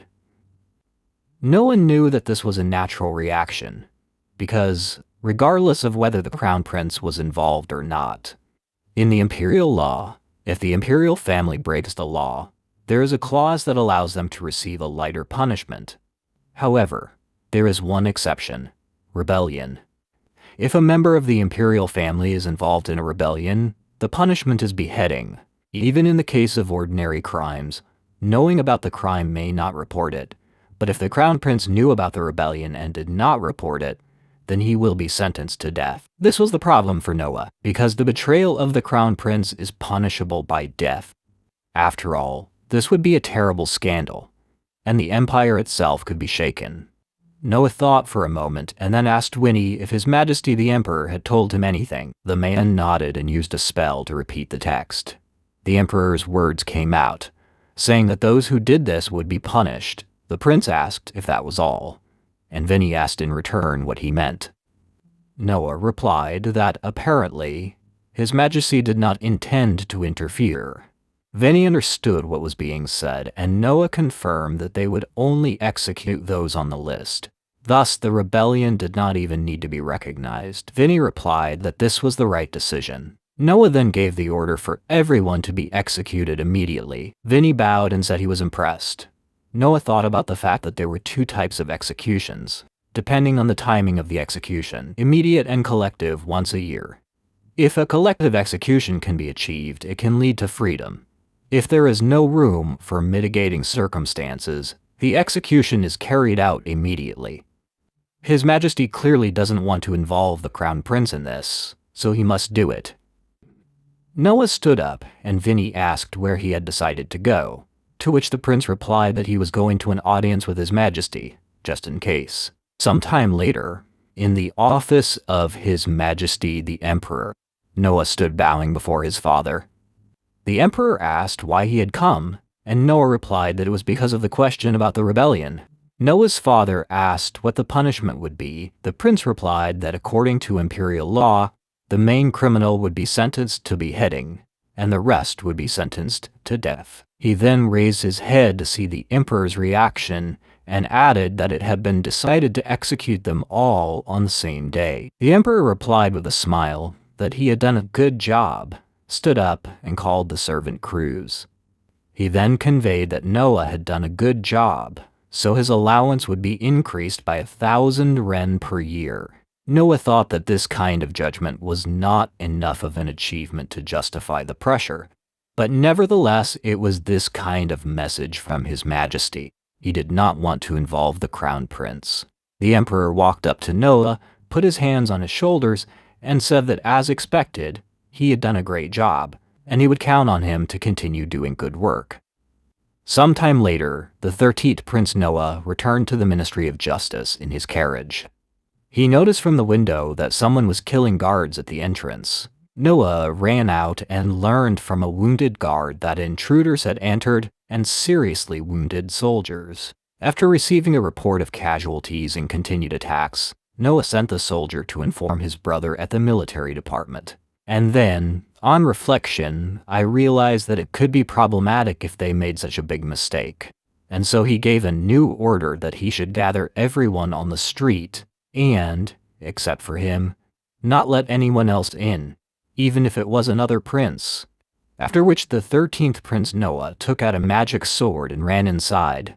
He quickly rushed towards the uninvited guests, and seeing how they were fighting with people, he ran inside and saved the still-living guard, wounding the enemy. After which, he began to make confident and swift cuts and blows, striking the body of the intruder. However, the man in black-clad shouted that the prince was naive and cast a spell. With this spell, the man in black killed himself, not giving the prince a chance to capture him for interrogation. Noah realized this and noticed 3 more approaching opponents with swords. They jumped on him, but before he could strike, Noah repelled all the swords and decisively struck his opponents with Leviathan, after which he neutralized them with another blow. He used the artifact ring, wounded them again, and then he tied up the men so that they wouldn't do what the previous one did. At this moment, Vinny runs up and addresses His Highness the Prince, surprised to see how he defeated everyone. After which he approached him and reported that there were more than 20 victims among the guards, and more. All the rebels were killed. Noah asked again about the veracity of the information, and Vinny confirmed it. Looking at the prisoners, Noah realized that the 4 detainees were connected to the heir, who had tried to eliminate the dissatisfied. The subordinate asked how to proceed. Lost in thought, Noah clenched his hands and decisively wounded himself with the magical sword Leviathan. Vinny was shocked by this sight. Wounded by himself, Noah fell to one knee. He said that he had been attacked by these 4 men, and then asked what the harshest sentence would be for seriously injuring the prince. Vinny was shocked and replied that the penalty for this was immediate death. Noah replied that he understood and ordered it to be done immediately in such a case. After a while, Noah was placed on a soft cloth and attended to by 2 doctors and 2 maids. Vinny reported that the order had been carried out. Noah nodded. By this time, his wound had been treated. Vinny said that everything happened as expected, and the prince concluded that this was the end of this matter, so he sighed calmly. The prince thought that one wrong decision and the entire country would be shocked by the actions of the crown prince. After some time, Noah came to the emperor. He said that since the prince was wounded, he did not have to bow. His Majesty the Emperor noticed that he began to come often and also asked how his wound was. Noah replied that there was nothing to worry about. The emperor said that this was good, and asked if the assassin was so strong that he could wound such a strong man as he. Noah thought that in the end he would not be able to hide this from His Majesty, and also that he would punish Noah for cutting his own belly. So he thought about the scenario all last night and replied that regarding strength, he thought it wasn't just a matter of swordsmanship, because regardless of skill, any master could be subject to mental attack. The emperor looked at the prince and said with a smile that he had a good son, a son that he was not ashamed to show to anyone. Noah realized that the emperor had guessed that he had harmed himself deliberately, thinking about different things. The emperor admitted that Noah's similar qualities would have made his rule easier. Then he asked the young man if he knew that most virtuous rulers ruined their own honor and authority. Noah understood. The emperor was afraid of the betrayal of the heir, which could disgrace the name of the great ruler, famous for the era of prosperity. The heir can force his father to abdicate, becoming the new emperor. Then history will add the image of the worst ruler, incapable of governing his son, finally destroying the father's reputation. Noah continued to think that most likely His Majesty no longer trusted the crown prince. The reason he does nothing about it is because disinheriting the crown prince would also destroy the emperor's legacy to some extent. But since there is no evidence, Noah will continue according to his scenario, after which he says that he has a request to His Majesty. The emperor asked what he needs. Noah replied that he, Brother Henry, and Brother Oscar had all been appointed ministers by the emperor. This was the first time they had all been involved in something like this, and Noah was afraid that they might make mistakes. So he asks the emperor to appoint a man, because they need someone to organize them. Then the emperor asked Noah what he wanted him to appoint as the first visitor. Noah answered in the negative. He said he was proposing to appoint Prime Minister of one of the princes. The emperor was surprised by the prime minister and the prince. Noah confirmed that he wanted exactly the prime minister, the one who would be responsible for everything. He would unite the three princes. And Noah also added, looking into his father's eyes, that he wanted this role to go to the crown prince. The emperor was surprised by this expression. Noah thought about whether it was a natural reaction, something like surprise, expressing the words you said. So Noah continued that by making them organizers in various ministries, it could help stop the crown prince. In that case, the crown prince will cease to act on behalf of his majesty. The decision will be made by the emperor after considering the matter. There will be no additional burden on him. The emperor is interested in the reaction of the prime minister if he refuses to obey. Noah offered each prince the right to appeal directly to the emperor, bypassing the prime minister, to avoid injustice. The emperor was amazed by this plan and said that it was amazing. Noah smiled happily. He thought that it seemed that his true intentions were understood, looking into the eyes of His Majesty the Emperor. The essence of this proposal is to elevate the crown prince to the rank of an authority figure, but this will not give any power. If he disagreed with the three prince ministers, they could let him pass and speak directly to His Majesty. He would govern them, but the emperor would have the final say. In other words, the office of prime minister is just an office, and it does not matter whether it exists or not. The emperor replied that this would be best, and that it was good advice, so he would listen to it. Noah thanked His Majesty.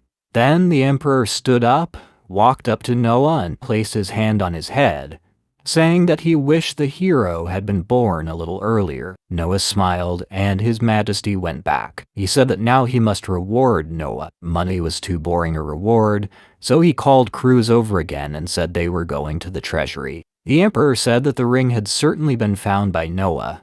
The boy confirmed it. So His Majesty said that they were going to the castle treasury because the man wanted to see how he reasoned. They walked down a long corridor into the treasury, which was all glittering and strewn with expensive items. His Majesty said to choose one thing, something that Noah would like. The boy nodded understandingly. The emperor watched the boy's actions carefully. Noah walked to the center and extended his hand forward. Then he activated his magical sword Leviathan, hidden in the bracelet, and began to examine the treasury with its help. Then he noticed a glow, a beam of light coming from some object behind the vase. He went up to it and saw that it was the box that was glowing. The box had a beautiful pattern and a stone on the lid in the front. The prince took it in his hands. He opened it. Inside was a ring with a stone in the shape of a flame. He turned the open box to the emperor and said that he wanted it. His Majesty said with a smile that he was impressed by how Noah chose Ruthia without hesitation.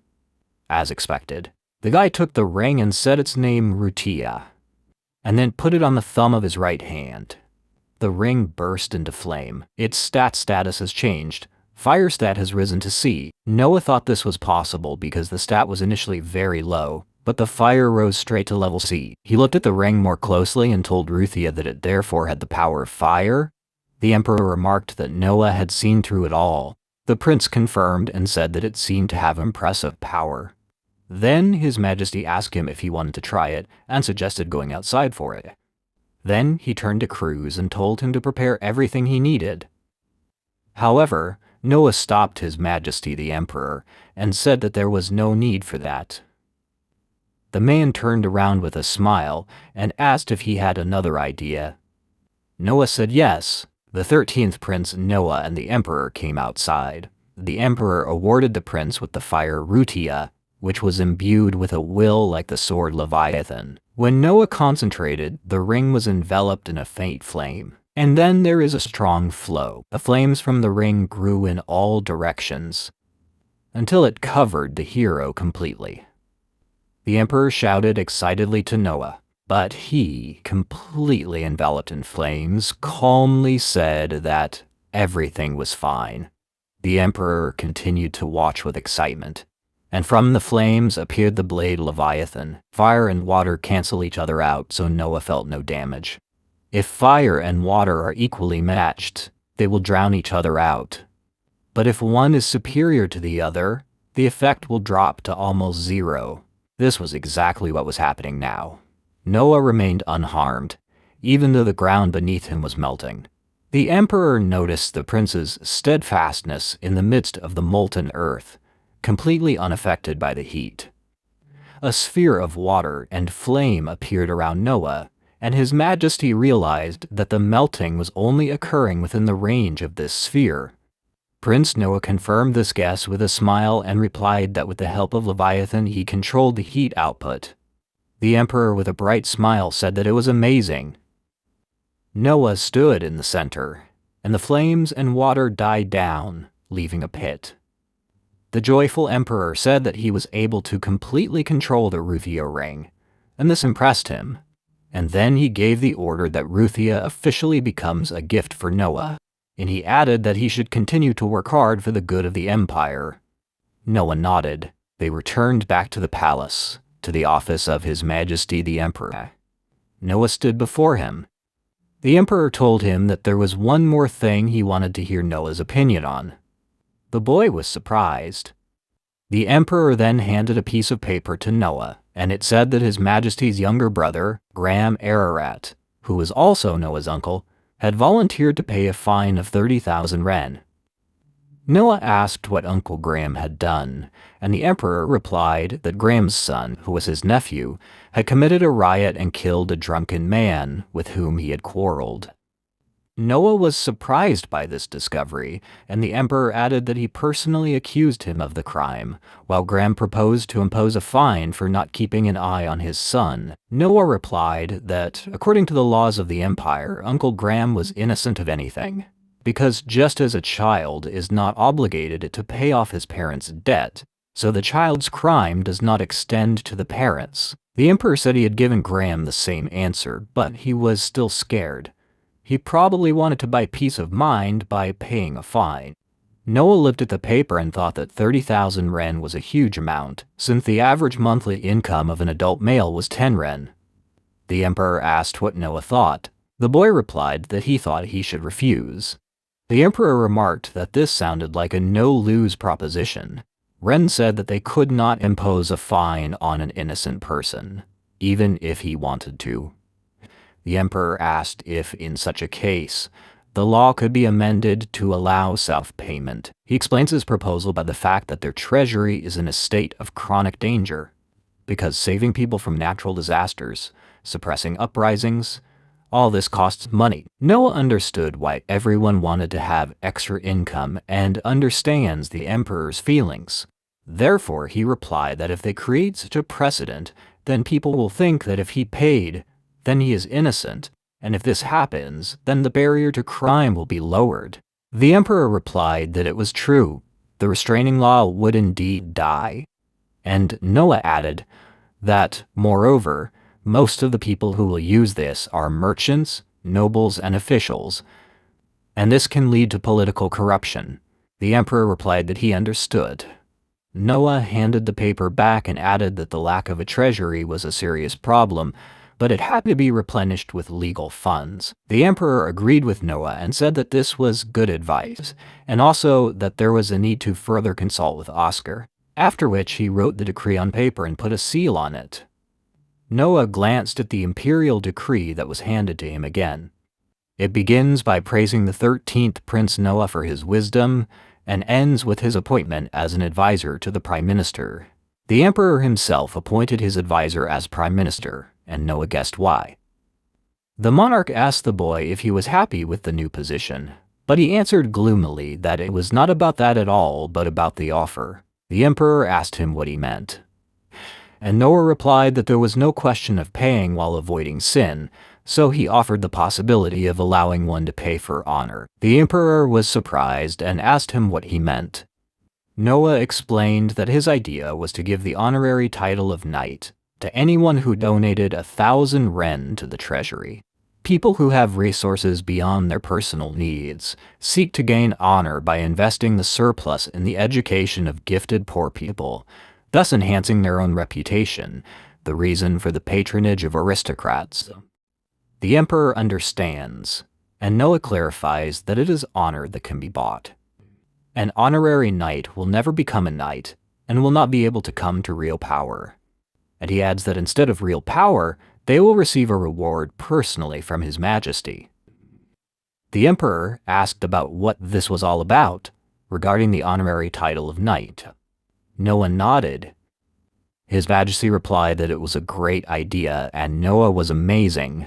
He turned to Cruz and ordered that Oscar be informed immediately. Noah turned back to His Majesty. He said that he remembered that he had some unfinished business at the Ministry of Justice, and therefore wanted to ask permission to leave. Noah realizes that, like everything else, it's not good to overdo it, so if he continues to stay here, he might end up in Oscar's territory, so he needs to leave with a suitable excuse before Oscar arrives. The Emperor once again remarked on how smart Noah was and allowed him to leave, thanking him for his time. After leaving the office, Noah saw a crowd of servants near the magic pit. Eunuchs reported that everyone was amazed by the prince's deed. Noah usually met them in the palace. Sis said that everyone was wondering how the earth got melted into a donut shape. Noah nodded. Sis noticed that everyone was amazed by the strength of His Highness, and some even fell into the hole while trying to dig the earth. Someone even broke his leg. Noah handed Sisu a bag of coins and said that in that case it was for treatment. Sis praised the prince's kindness to his subordinates, suggesting a quick wedding and noting the increase in those wishing to enter his service to over 100 people. This news surprised Noah. Sis mentioned the rise of eunuchs and the prince's popularity. Realizing the risk of the discussion, Noah switched to the question of the contents of the box in Sis's hands. Insects. He said he brought it for His Highness the 16th Prince, who enjoys making beetles fight. Noah's younger brother, the 16th Prince, turned 3 this year. Since he is a prince, he is given a strict education, but at the same time there are many children who ask the eunuchs to give them stuffed toys. Noah reached his carriage and got in. The maid asked where they were going, and he replied that they were going to the mansion. The prince looked out the window and thought about battles and beetles. He asked the rings if they could do it. He linked the ring of armor with Leviathan and with Ruthia, and a magical flash of light occurred. In the carriage, 2 small monsters appeared on the seat. One was light with water magic and a magic sword in his hands, and the other was dark and fiery. They began to fight each other, one swinging the sword and the other with a fist. The sword and fist touched, and they retreated from each other, after which they made another lunge. No one noticed Leviathan's movements, which were similar to when he swung his sword. He thought about how he would be able to move like that when he grew up, and that with Ruthia's power, he would also be able to move like that. While the monsters continued to fight with no sign of a winner, Noah kept his eyes on them and thought that it was fun to learn by watching this battle. However, the difference between them was obvious, and soon the ring of armor with the magic sword cut through Ruthia's monster. The maid, who saw all this from the window, noted that it was an amazing sight. Noah agreed. Then he took out the magic sword from his bracelet and wanted to repeat the movement he saw. He swung and made a cut in front of him.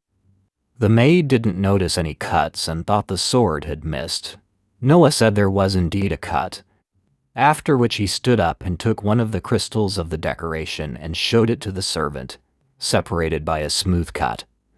The girl was surprised, and the prince returned the crystal to its place. The maid was again surprised that it did not fall. And Noah explained that because the surface is smooth, if you cut it perfectly, it will hold up perfectly when you put it back. The maid couldn't stop admiring, and Noah thought that in combination with the ring of armor, it was a simulated battle, and now they could practice the techniques that they both knew. And then he looked at his status and was very surprised that his level had increased. Now there was the number 2, and his health indicator also increased by 1 level. Sometime later, Prince Noah was sitting in the gazebo with his personal maid standing next to him. They were watching the battle between the Ring of Armor and Leviathan and the Ring of Ruthia. Leviathan had won once again. It was his 10th victory with 0 losses. Noah looked back and brought up the status window of the characteristics. He has already leveled up to level 3 and also increased his strength to rank B. Then he turned to Zoe, who, having lived in the mansion for 6 years, had learned a lot and began to understand Noah at a glance. The data verification magic was one of its features. It opened a status window that looked a little different. Unlike the prince, Zoe could show the reverse side of the data, which is represented by the addition sign. Zoe was amazed that the prince's level had actually risen, because she had never seen anything like it before. Noah said that the result is really amazing, and Zoe added that if they continue to work hard, they will be able to improve the level even more. She doubts that they will be able to do this forever. Noah confirms. Progress in magic requires constant training, otherwise the indicators decrease. He increased the first level after 1 fight, the second after about 10 fights. The maid understood. At this rate, the prince believes that in order to reach level 4, he will have to fight about 100 times, so it will not be possible to gain a level right away, and they should be patient. The monsters continued to fight, and Noah said that he had recently come up with something. The maid asked with interest what it was. Noah replied that he thought they should team up with Leviathan and Ruthia, because with their power and his magic, they could reach a new level almost instantly. Zoe liked his idea. Noah thought that being a third party and watching from the outside was useless, because he needed to know how they used their abilities. He noted that Ruthia hated losing, but if he lost to Leviathan, being twice as physically strong, his level would not become lower, but would remain the same. Ruthia struck at Leviathan, and Noah realized that even with this level of skill, it would not be enough to break through to the next level, because fighting each other could increase their own data balance. Ruthia swung and dealt a crushing blow to Leviathan, then looked at Noah. The prince commented that it was amazing and he was excellent in battle. Noah also noticed that his fire skills had increased. He praised Ruthia, saying that his skills had improved greatly, and then heard hands clapping. Noah turned around and saw the 4th Imperial Prince, Henry Ararat, with his personal maid. He said that he did not think he would meet Noah here, and also that his magic had become stronger. Noah asked how he knew about it, and Henry replied that he heard it recently while he was out on business. Then, Henry became more serious. He reported that the monster's lair had finally opened. Noah was surprised. The prince had no right to leave without the emperor's approval, but the state was already preparing shelters to protect the city from future dangers. And since Henry came here, we can conclude that the preparation of the lands has been fully completed under the leadership of the Ministry of War Affairs. Henry sat down in the gazebo and said that His Majesty had given his permission, so he wanted Noah to tell him about the prophecy. The 4th prince gave Noah an inlaid box from a powerful sorceress, who instructed him to describe the contents necessary to prepare for the upcoming battle. Henry said that he needed to know the exact number of troops that should accompany them in the first battle, because they were responsible for the safety of the people, and they had to be sure that they could fight back and protect their future. Noah understood and asked what exactly he needed to do. Henry replied that he just needed to open it, and that the answer should be inside. Noah took the box, brought it to himself, and opened it. The box turned into threads and unraveled, leaving a small sheet of paper in its place. Noah took the piece of paper and was surprised by what was written on it. Henry asked him about it. The guy unfolded the sheet, and on it was the number 1, written in magic. Henry was even more surprised. The 13th Prince Noah commented that the note said that only 1 warrior would be enough. Henry admired and said that this was wonderful. He was incredibly happy. Night, Noah's mansion. Ruthia and Leviathan were fighting at the table. The maid entered and announced the guests that interested the master. The maid replied that it was a messenger from His Highness, and he said that he had come here on a special mission. Noah was surprised, stood up and said that he could come in. The messenger of the 4th Crown Prince was Rice Cakey. He said that he came with an order, and Noah knelt down. The messenger turned out to be the personal representative of the fourth prince, and, observing etiquette, Noah bowed before him, yielding to seniority and the status of a courtier, not daring to object to the order. Rhys said that Prince Noah Ararat's first battle was to be immediately postponed indefinitely, and that he should now await the next order. Noah replied that he understood everything. Only then did he rise, and Rhys in turn knelt down and thanked him for his time. The prince replied that everything was fine and asked about his serving his brother Henry. Rhys confirmed that members of the royal family appoint their own messengers who are obliged to carry out orders. In addition to them, there are also officials of noble origin who are considered close. Noah once sent Evelyn to the magistrate, hoping that she would be under Rhys's wing and become one of his confidants, but he, in turn, refused to promote her. But there is something else. Rhys combines the roles of public figure, official and messenger of the royal family, now serving his brother Henry, but indirectly accepts orders from Noah. So after finishing reading the instructions, Rhys apologized and immediately knelt down in front of Noah and lowered his head down. Noah sat down in his place, and Rhys stood in front of him. The prince asked the man why he had been removed from military affairs. Rhys replied that it was because of the decree of His Imperial Majesty. Noah asked for more details. Rhys replied that Lord Henry immediately told His Majesty the result of the prophecy, and the Emperor was instantly inspired, so he conveyed all the information to him, and said that if the prophecy was true, then Noah's help would be useless. Noah understood this decision and can partly understand it because the main hero for the people is the imperial family and the fourth prince. Rhys was amazed that only one warrior would go to battle, so the king, together with Lord Henry, plans to widely inform the people about the meaning of the prophecy, emphasizing the power of the state. Noah smiled and thought that if that was the case, then he had no choice but to wait. The next day. Cobalt Street. Noah was walking and looking at the goods of the stalls and shops with a night girl named Charlie Grands. Noah came here because he decided to find items related to Leviathan, so he tries to be very attentive. He went into one of the shops, and the employee asked him if he had anything in mind that he wanted.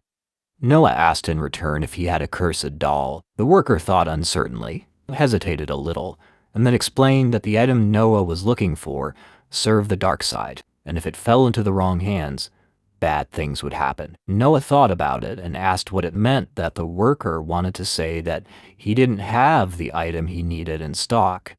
The man agreed and said he deeply apologized for not being able to help him. Then Noah stood up and asked what if he offered a price of 10,000 ren. He showed a bag of money and said that if he still decided to sell him this product, he could just contact him. The worker was very surprised by such a large amount of money and accepted it, and Noah added that if any information appeared, the man should let him know, and then said goodbye. The prince was puzzled as to why the knight was looking at him strangely, and Charlie explained that she was shocked by Noah's extravagance in paying a large sum without purchasing the goods. Noah understood the girl's reaction, and then thought that he understood her feelings, since he had encountered similar things in his past life. But now he had money, so over time the shopping would pay off well. Then Noah and Charlie heard a loud scream that interrupted their conversation. A man was yelling at another man, asking what he said, and asking him to repeat it. The man replied that he had said that someone else had already reserved the item. He was scared. The man was extremely unhappy because the other man had not said that the item was no longer for sale. Noah stopped them and began to approach.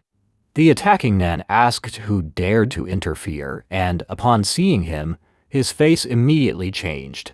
He recognized the prince and greeted Sir Noah in person. Noah was surprised that he was known. The man explained that his name was Darren and he was a messenger for His Highness Prince Gilbert. Noah stood before him and was surprised. Darren said they had crossed paths with him at the Imperial Palace Ministry. Noah thought about it. The Ministry of the Imperial Palace is in charge of family matters, finances, and contacts with the Emperor. The staff considers themselves the only ones with power in the country. Noah didn't deny it and asked why he attacked the merchant in that case. Darren asked again in surprise, and then he explained that all this was because he was the minister of the imperial palace, after which he asked if Noah knew about this. Darren said that he was untouchable due to his status in the ministry and carried out raids to strengthen order and the authority of the imperial family. Noah thought that because he was not well acquainted with the rules of the imperial palace ministry, he had no choice but to remain silent and not enter into an argument. But the people were frightened. Darren went on to say that he would ask that you not interfere and not teach him anything that he himself does not know. Charlie began to talk to Noah, and the prince discussed the high status of the court ministers. His behavior was explained by his awareness of special rights and power. He was proud of the privileges of the imperial ministry and his role as Prince Gilbert's herald. Noah said he understood his situation, however. Darren asked what was wrong, surprised that the argument was continuing. Noah explained that Darren said he served the imperial palace and asked why he wasn't already on his knees and hiding his bashful look. Darren was surprised, but yesterday Reese knelt down as a sign of respect and submission, because he knew that he was one of the members of the imperial family, so Darren should also communicate more respectfully. Darren sent the prince and started running away, so Noah ordered Charlie to be caught, tied up, and brought to him. Noah, noticing the man's reaction, doubted that he was Gilbert's messenger, and therefore said that, having discredited his brother's name, he did not dare run away. Charlie quickly caught up with the man, dodged his counterattack, and knocked the man to the ground. She then asked for a rope, and one of the passers-by handed it to her. Charlie thanked the man for it. She then tied Darren to a pole, after which the girl asked Noah if she should hurt him with a whip, but the prince slowly approached and ordered them to listen. Noah said that for blackmailing his people and subjects, threatening and extorting money from them, he was sentenced to death. Charlie replied that she understood and asked not to worry, assuring that she would take care of him. The villagers were happy to see him beaten to death, thanked the prince, and watched the punishment. After a while, Charlie ran up to Noah, who was sitting nearby, and reported that she had finished. She said that the police were coming to sort things out because of Darren's abuse. Noah realized that they had intervened because of the position of the injured minister. The actions were perceived as an extra-legal execution. Noah ordered the police to be brought to him. 2 policemen came and, fearfully asking for an apology, greeted the prince. The prince replied that the body should be removed and, if he had a family, his relatives should be informed immediately, and then the body should be cremated. He then ordered that they should go immediately to the palace, announcing the death sentence according to the rule that punished with death anyone who showed disrespect to the prince. The police replied that they understood everything and left. Charlie asked Noah what they should do now. Noah thought about it and ordered Charlie to handcuff him. The girl was surprised and asked why. The prince raised his hand. He replied that he would take full responsibility so that no one else would suffer because of him. The girl knight was very shocked by this decision and could not believe such a step. The residence of the first prince. Charlie led Prince Noah, who was handcuffed. The guards noticed that it was His Highness the 13th Prince. Noah replied that he had come to apologize to his older brother and asked if they could tell him about it. He walked inside the clean and rich residence and asked forgiveness from his elder brother Gilbert. The first imperial prince, Gilbert Ararat, stood at the window and said that he was glad to see Prince Noah. Then he noticed the handcuffs and asked what they were for. The guy explained that he had recently executed his messenger named Darren, so he wanted to apologize for not discussing what he had done with him. After which he explained the whole situation that happened on Cobalt Street, and Gilbert replied that Noah did the right thing. Despite the fact that Darren was a messenger of the imperial family, he deserved to die for his disrespect. Then he thought about the name Darren and said he didn't remember it. The butler explained that he was a man who had moved from the residence to the ministry of the imperial palace several years ago. Gilbert slammed his fist into his palm and said he remembered, adding with a smile that Noah shouldn't worry about it. The first prince said that he was being arrogant, so he kicked him out, and he was not worthy of being his messenger, so everything was fine. Noah thanked his brother for this, and Gilbert added that he did the right thing by finishing him off. And he said that he had managed to do a lot of things in his name, so he just wanted to thank Noah for defending his honor. Then Gilbert nodded to the butler, who removed the handcuffs from Noah, after which he advised him to hire a lawyer because it was not worth executing him right on the square. Noah thanked his brother and left his residence. On the street, Charlie asked about the meaning of this apology to Gilbert. Noah did not understand the essence of her question, and the girl did not know how to explain it.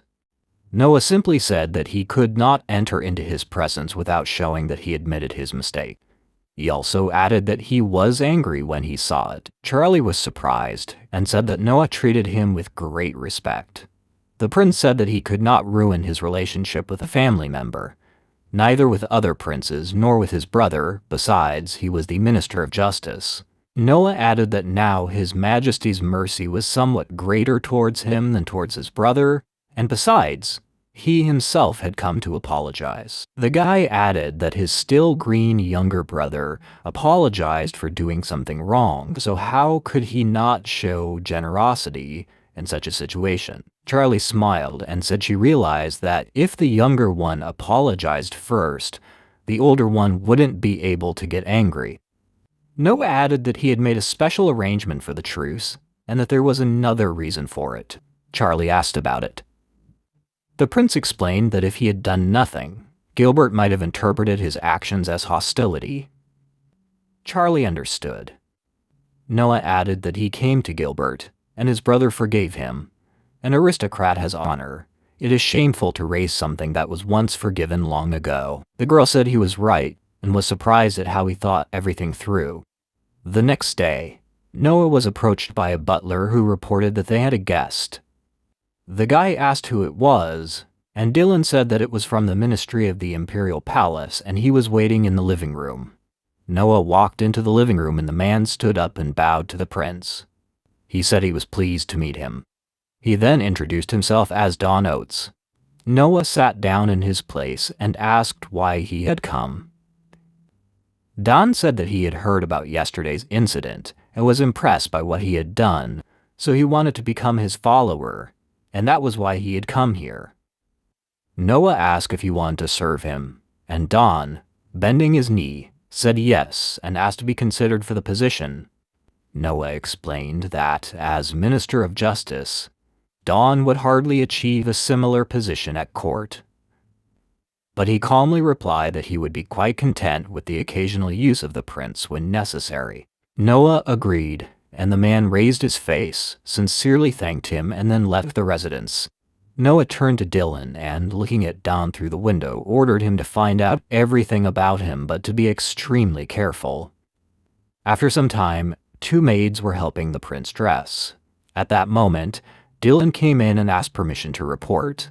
He said that details had become known about a man named Don. Dylan explained that it was difficult to find out anything about him, but it seemed that he was a servant of His Highness the First Imperial Prince and his parents.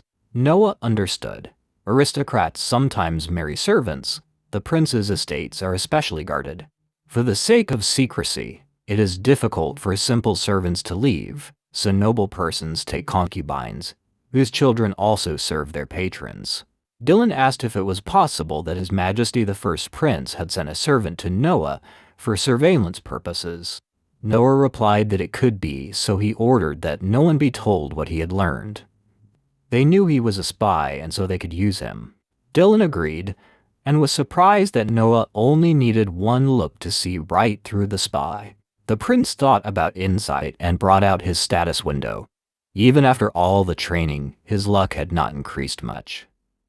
However, it is obvious that Don does not want to become a servant by his own will. After some time, Trader Byron Allen. Noah sat and asked about the reason for the man's arrival and what was behind him. Behind his back, men carried in various valuables in boxes.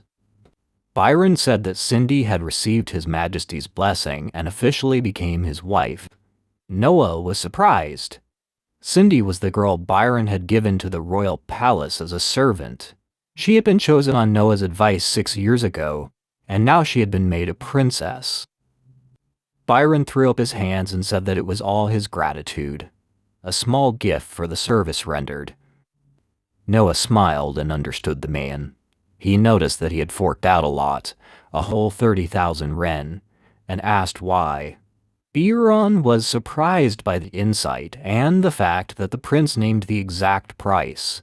Noah decided to drop the subject and wanted to know about his wife first. He said she was a kept woman. Above the kept woman is the concubine, and above the concubine is the favorite. After them, at the top, is the empress. Byron supported the idea, hoping to see her as a favorite one day.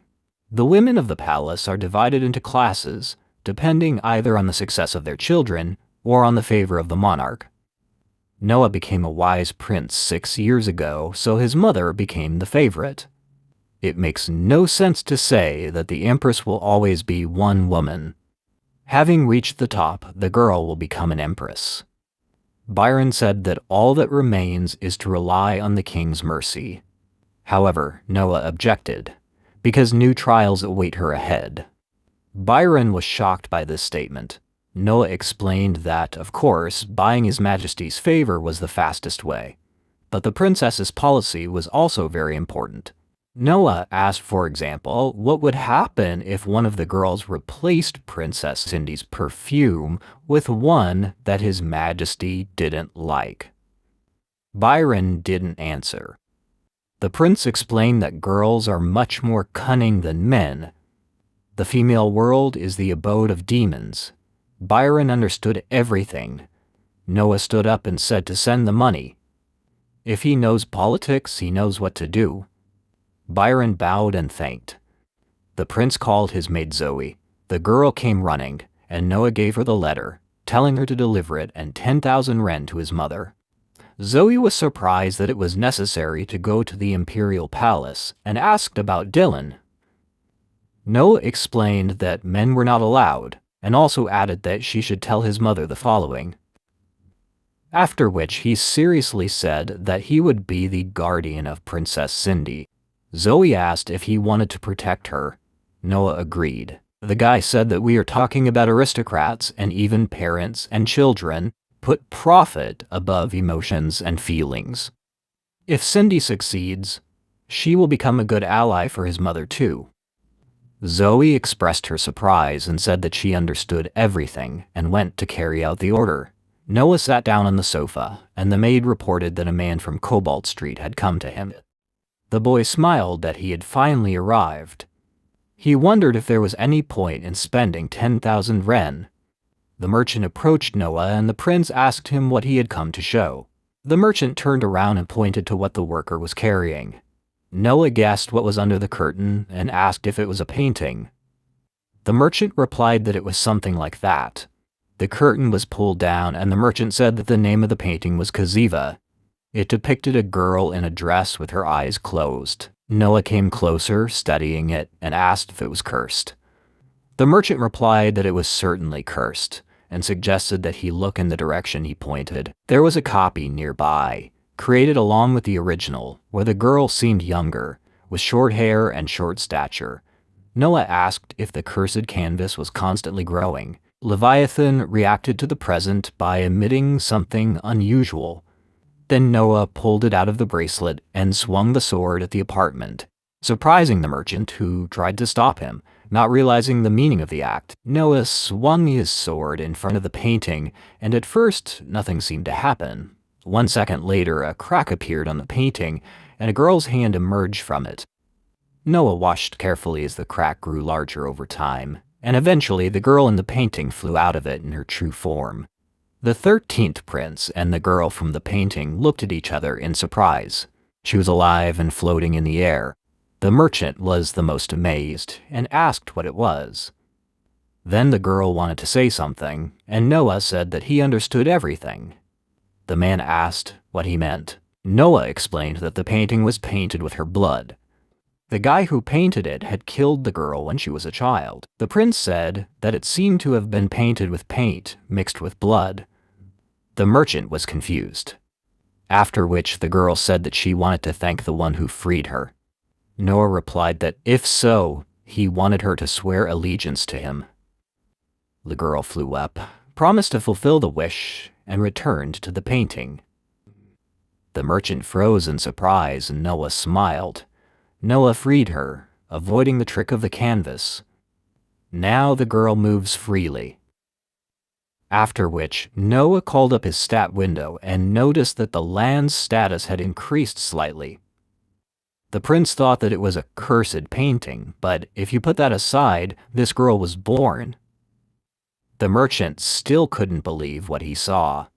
The cursed painting turned into the spirit of a girl and swore allegiance to the 13th Imperial Prince Noah. Kazewa smiles sweetly at Mr. Noah. She says something to His Highness, after which Noah agrees to Kazewa's words and wants to try something. Then Kazewa gradually returns to the frame from under the painting. The man is surprised by what is happening and does not understand anything.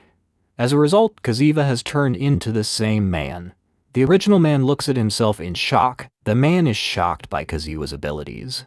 Noah explains that she can transform into different creatures, grabbing the man's hand, the ring on which begins to glow. The transformed Kazewa holds out her hands. Noah asks Alan to touch Kazewa's palms.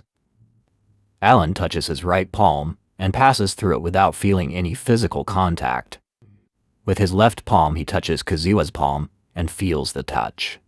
Mr. Noah says that the transformed Kazewa only materialized the right half of her body. Alan does not understand what is happening and is a little shocked.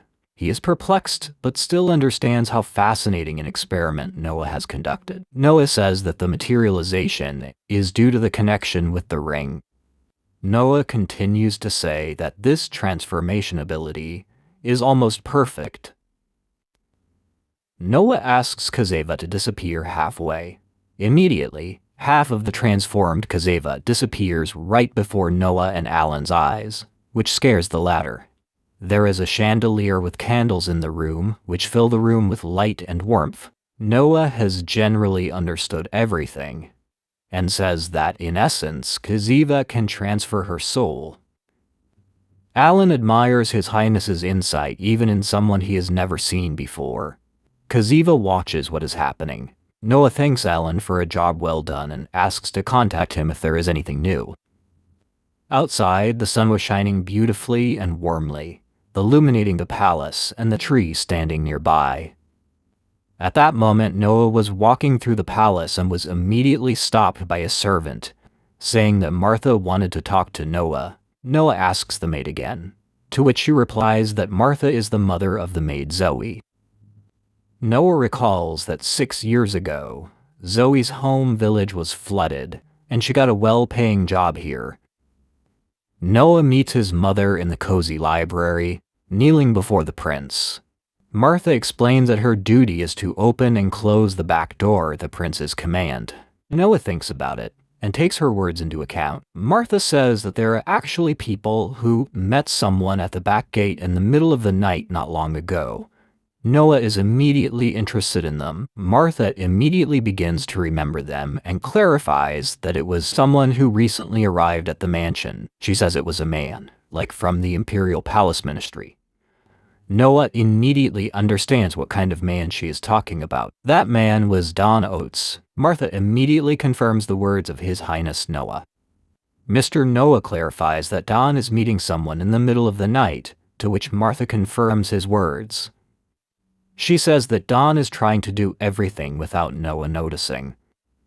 Noah thanks Martha for the message and generously thanks her with a bag of money, for which Martha thanks the gentleman, after which Martha calmly leaves. Noah just stares with a puzzled look. After a while, a moonless night falls. The doors at the back of the mansion remain open. The sound of a maid's feet can be heard at the entrance to the doors. Marta looks out from behind one of the doors. Immediately, an unknown person grabs her from behind. Marta screamed in fear. After that, the unknown person covered Marta's mouth and nose with his palm, which made Marta unable to say a word. From this action, Marta gradually begins to lose consciousness and close her eyes. She falls to the ground unconscious. The unknown person's hand approaches Marta's mouth, thereby checking her breathing. Don Oates puts his ear to Martha's chest, making sure that her heart has stopped, and then flees the scene of the murder. A voice from the darkness says that Don wanted to kill this woman. The whole situation was observed by the real and living Martha, Zoe, and His Highness Noah. Zoe says with horror that his target was her mother. Noah confirms her words and says that Don did it without unnecessary injuries so that her destruction would look natural. In front of the doors lies the lifeless body of Martha's clone. After a moment, the body begins to disappear, emitting a glow and a cloud of sparks. From this cloud, Kaziwa appears. Zoe is surprised and says that Kaziwa has turned into her mother. Noah interrupts Zoe, addressing her. Noah invites Zoe to go with her mother to her home village. He suggests that they hold the burial in their homeland. Zoe is surprised and does not understand Mr. Noah's words. Noah does not mean the real body. Noah will tell them when it is all over, but for now, he suggests that Zoe and Martha rest. Martha begins to thank Mr. Noah as if reading a prayer. Zoe agrees with Noah's good idea, but she wonders if it's okay to leave someone like that unsupervised. Noah says that this man is already under surveillance. Zoe is surprised by Noah's words. Marta notices that Kaziwa is not near them. Mr. Noah says that Kaziwa has disappeared and is already pursuing this man. Zoe notices Noah's wit and admires him. Waking up on a sunny day, the boy sits up in fear on his bed, finding his body wrapped in bandages and feeling severe pain. His Highness Noah was sitting on a chair nearby, telling the guy not to overexert himself, as the guy almost went to the next world. The guy is surprised and reacts with fear to the sight of Mr. Noah. He asks Noah about his words. Noah clarifies what happened, that the guy said that he eliminated the witness, and then he was tied up and brought to this state. Noah says he's been watching the guy since the beginning. The guy is grimly aware and conscious of what's happening. Noah recalls the phrase that people are treasures. The guy says that he was exposed before the crime was committed. He goes on to say that Noah lives up to his title of a wise prince. The boy calmly looks into the void. His smile expresses regret. He says that His Highness knew everything from the very beginning. Noah says that none of this matters now. Don is surprised by Noah's answer. Noah offers him to become his subordinate, even if they met under different circumstances. Noah says that he is much stricter about betrayal than the others, which means that once Don becomes his subordinate, he will serve him faithfully for the rest of his life. Don, hearing his words, immediately bursts into joy. He climbs onto the bed and immediately, bowing, "Thanks, Mr. Noah." A skill window appears next to Noah where His Highness has received an F bonus to wind. This means that Don has definitely become his follower. Noah advises Don to focus on recovery, promising to find a bankrupt nobleman in Almeria for a new name and status, offering to take refuge there temporarily. Don, without changing his position, thanks Noah for everything. Then he turns to the master, saying that he will not be able to repay him in full, but still wants to say one thing. Don says that Gilbert made an offering to His Majesty, namely, he presented him with Poinixake. Don says that it would be better for the Emperor if he stopped drinking it. Don's aura becomes more intense. He intrigues Noah with his words. Outside, the sun is still shining pleasantly, illuminating the mansion and the trees. The sky is still beautiful. Clouds float calmly on it. The pleasant light of the sun illuminates the palace room. His Majesty is interested in Noah's imminent agitation. Noah excitedly tells His Majesty to stop drinking Poinixake. His Majesty inquires about the sack that was produced in Gilbert's dominions. Noah says that Poanix has nutritional properties and a tonic effect. However, when eaten with dragon's claw, it turns into a strong poison. His Majesty asks Noah to repeat the last phrase. His Majesty says that sake is used in the annual ancestor worship ritual.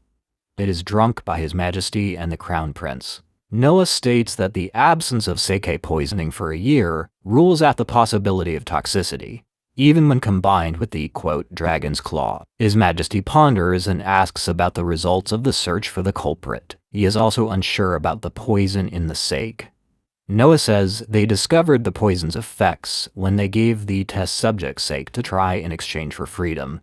His Majesty declares that if they do nothing, both princes will die during a ritual, since the heir also drinks sake. Noah agrees, sweating nervously. His Majesty thanks Noah, saying that he did a wonderful job. In an instant, His Majesty calls Cruz, giving the order to summon Henry here and send soldiers to besiege the first prince's mansion. Cruz immediately agrees with the order. His Majesty sends Noah away, telling him that he will receive his reward later. Noah turns and leaves. Walking slower than usual, Noah recalls his conversation with His Majesty, feeling great fear and anxiety from the threatening appearance of the monarch. Noah doesn't believe this whole situation and turns around abruptly. His Majesty stood before him. His Majesty tells Noah that he is very clever. Noah is shocked and frightened by his words. Noah assumes that His Majesty knew about Noah's brother's plan. His Majesty confirms his words, adding that he did not drink Gilbert's sake. Noah is shocked by His Majesty's words. He cannot say a word. His Majesty suspects a conspiracy against him and asks Noah to confirm that he is not involved, receiving confirmation. He then turns to Noah and appoints him as Deputy Minister of Military Affairs. From now on, Noah Ararat is also responsible for military affairs. Noah is shocked by this decree from His Majesty. His Majesty also appoints Noah as the Admiral of the First Army, known as the Imperial Guard. Noah is absolutely shocked by what is happening. He bowed down before His Majesty to accept all his gifts and instructions. His Majesty cannot simply surrender, because if his son takes his life, he will become a laughingstock for posterity. His Majesty says that if such a thing happens, then let Noah take the imperial capital under his own control. His Majesty offers Noah to make a suitable person the emperor.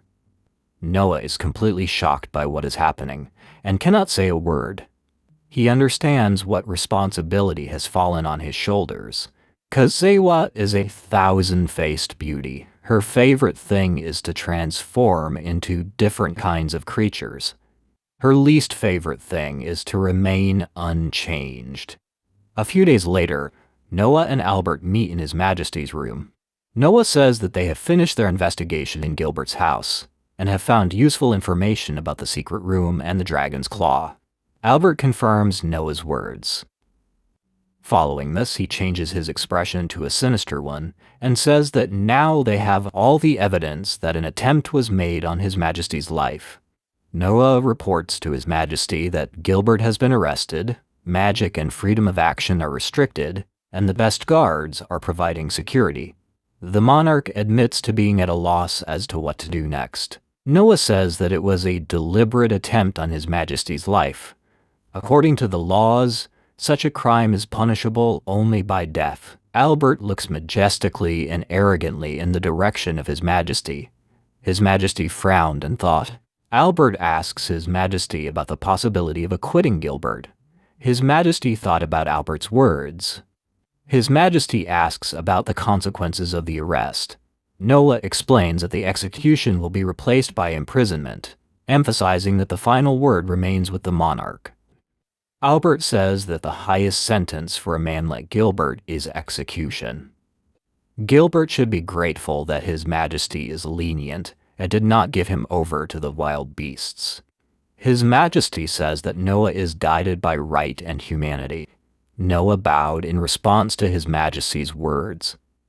His Majesty suggests that Noah consider whether this action would be the right decision. Albert begins to get indignant, asking about the execution. Noah thinks that Gilbert is one of His Majesty's sons. Even if he tried to organize the assassination, he has a chance for pardon. The sentence can be appealed up to life imprisonment. Albert insists on the immediate execution of anyone attempting to kill the monarch. His Majesty ponders the proposal, awaiting a decision. Suddenly, His Majesty pronounces Albert's name. He tells him that Gilbert's execution is entirely entrusted to him. Albert confirms His Majesty's words. Then he leaves the place of conversation with His Highness. His Majesty asks Noah if he understands everything. Noah confirms His Majesty's words and says that he has no other choice. His Majesty feels that Noah is very worried about him. His Majesty says that Gilbert's lands will be given to him, but he wants Noah to take care of the lands. Noah asks for forgiveness, thereby stopping His Majesty's narrative. His Majesty is interested in Noah's apology. Noah says that the matter began under his command. Although Gilbert's land is sealed and everything is transferred to the royal treasury, it is impossible to get his entire fortune. Since then, it could lead to bigger problems. His Majesty smiles, reacting to Noah's words. Then His Majesty asks Noah to think again, to which he is surprised. His Majesty understands what Noah is going through, and the consequences could be severe. But still, no one knows Gilbert better than Noah. Noah understands everything and worships His Majesty. His Majesty asks for one favor: that Noah personally go to that place and supervise everything there. His Majesty also gives Noah a chance to think about his marriage. His Majesty says that it can no longer be postponed. Noah is a little surprised. The age of marriage for members of the royal family starts at 12 years old. The marriage is strictly political. The brides are chosen from the best families with an impeccable pedigree. His Majesty proposes the candidacy of the Thunder Emperor's granddaughter's daughter-in-law. Noah does not object to this proposal and agrees to it, and also thanks His Majesty. His Majesty says that she is quite a smart girl, and according to the predictions, their compatibility is 5%. Therefore, there is a possibility that the future heirs of His Majesty will have excellent intelligence and strength. But he bows and says that he would be only glad to have such a wonderful partner as her as his legal wife. His Majesty orders Noah to marry the Thunder Emperor's granddaughter. Noah obeys and leaves the hall, past the palace's bookshelves. Noah is escorted by His Majesty's advisor. After a while, the advisor comes to His Majesty and begins to ask him about the girl who is going to be wooed, to which His Majesty says that she is the granddaughter of the Thunder Emperor. The advisor asks for forgiveness and says that it turns out that His Majesty does not care who his son marries, and this is disrespectful to the bride and her grandfather. It is important for the advisor to know what kind of person the future Empress's groom is. His Majesty smirks and remembers the words spoken by Noah that His Highness Noah has no choice but to obey His Majesty and do as he ordered. The advisor praises Noah's choice of bride, believing that their offspring will strengthen the relations between the two countries. The monarch supports this idea. His Majesty is confident that the children will surpass their parents. The advisor highly praises Noah's abilities as a warrior and leader, an opinion the monarch approves of, stating that all that remains now is to wait. One morning, Mr. Watts comes to Noah. He falls to the floor and begins to bow. Noah gets up with a vengeance and asks why he disturbed him so suddenly. He apologizes and says that he is guilty before Noah. Noah asks Watts not to hesitate. Watts tries to say something, but he can't get the words out. Noah says that if the imperial law provides for the man's release, then so be it. Watts listens silently as Noah explains the reasons for the summons: the weakening of power after Gilbert's execution, and the opportunity for Watts to keep his name and remain in the capital. Watts raises his head and tries to say something. Noah continues that treason is punishable by 100 years in prison. He offers Watts as much money as he needs and asks him not to refuse. Watts sits up and is indignant. Noah says it's all because he saved his father's life. Watts' eyes fill with tears of happiness. Noah will do everything he can for Watts, but first he wants to visit Gilbert's house.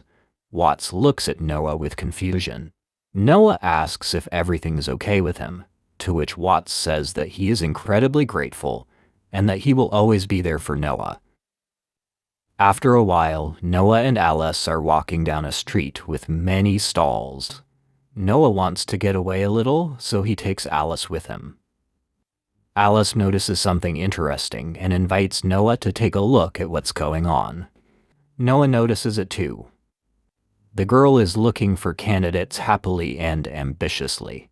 A crowd has gathered around her. She is looking for people who will defeat her and win. The bet is only 3 coins. A man from the crowd sets a condition that if he wins, this girl will be his. She smirks and accepts his offer. The crowd cheers. Noah watches from the sidelines. Noah thinks that in their country you can buy and sell slaves. For the first time he sees people selling themselves. A man from the crowd says he can beat her. The girl doubts his strength. The man begins to attack and swings at the girl. The crowd holds its breath.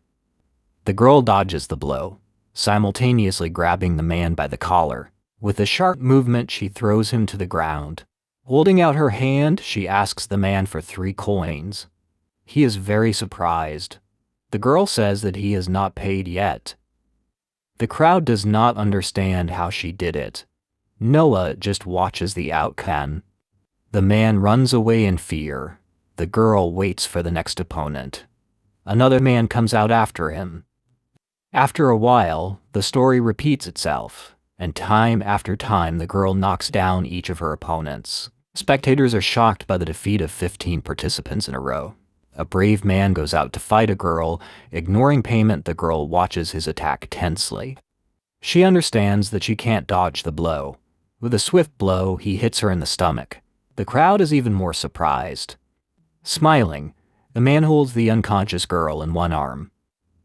The man says that the girl is now his. The men in the crowd envy him. Suddenly, Noah asks for attention and says that the man cheated. The man begins to show aggression towards Noah. At this point, Noah raises his hand. He lowers the girl's shoes in the man's hands.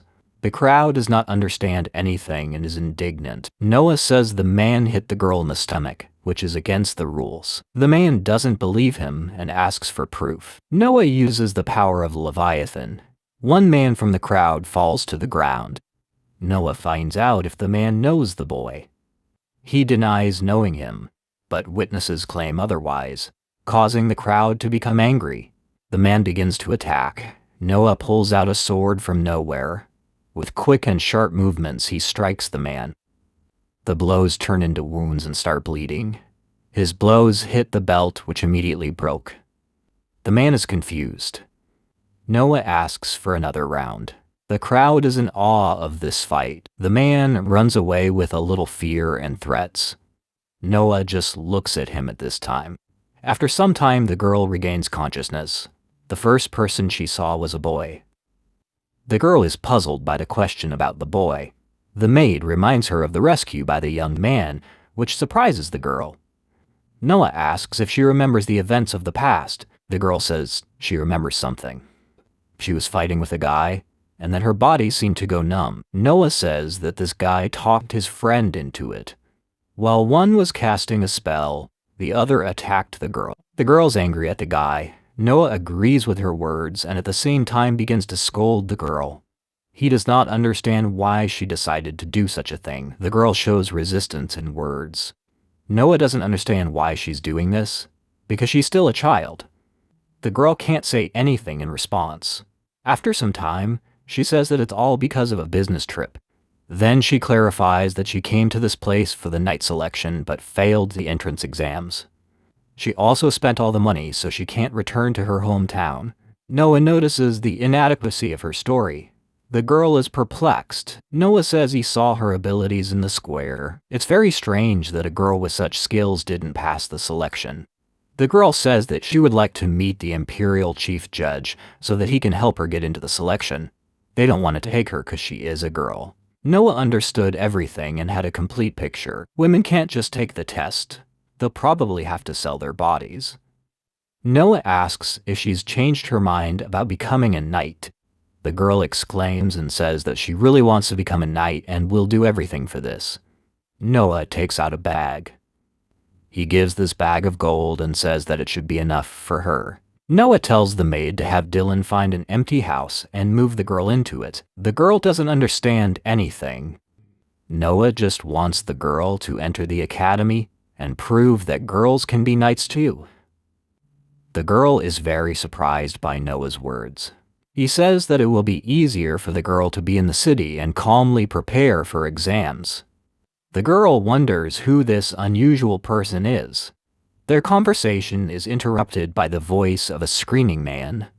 A group of angry men stand in front of them. One of them immediately recognizes Noah. Noah is surprised and decides to approach, but is unable to do so. Noah wonders if he can do one thing. He starts trying. Gloves appear on his hands. They start to catch fire and glow. With a scream, one of the men attacks him. With a sharp blow to the face, Noah throws the man back.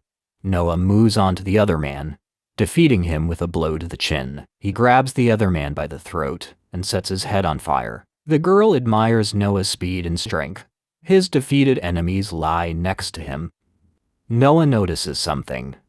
He asks the armored man standing nearby.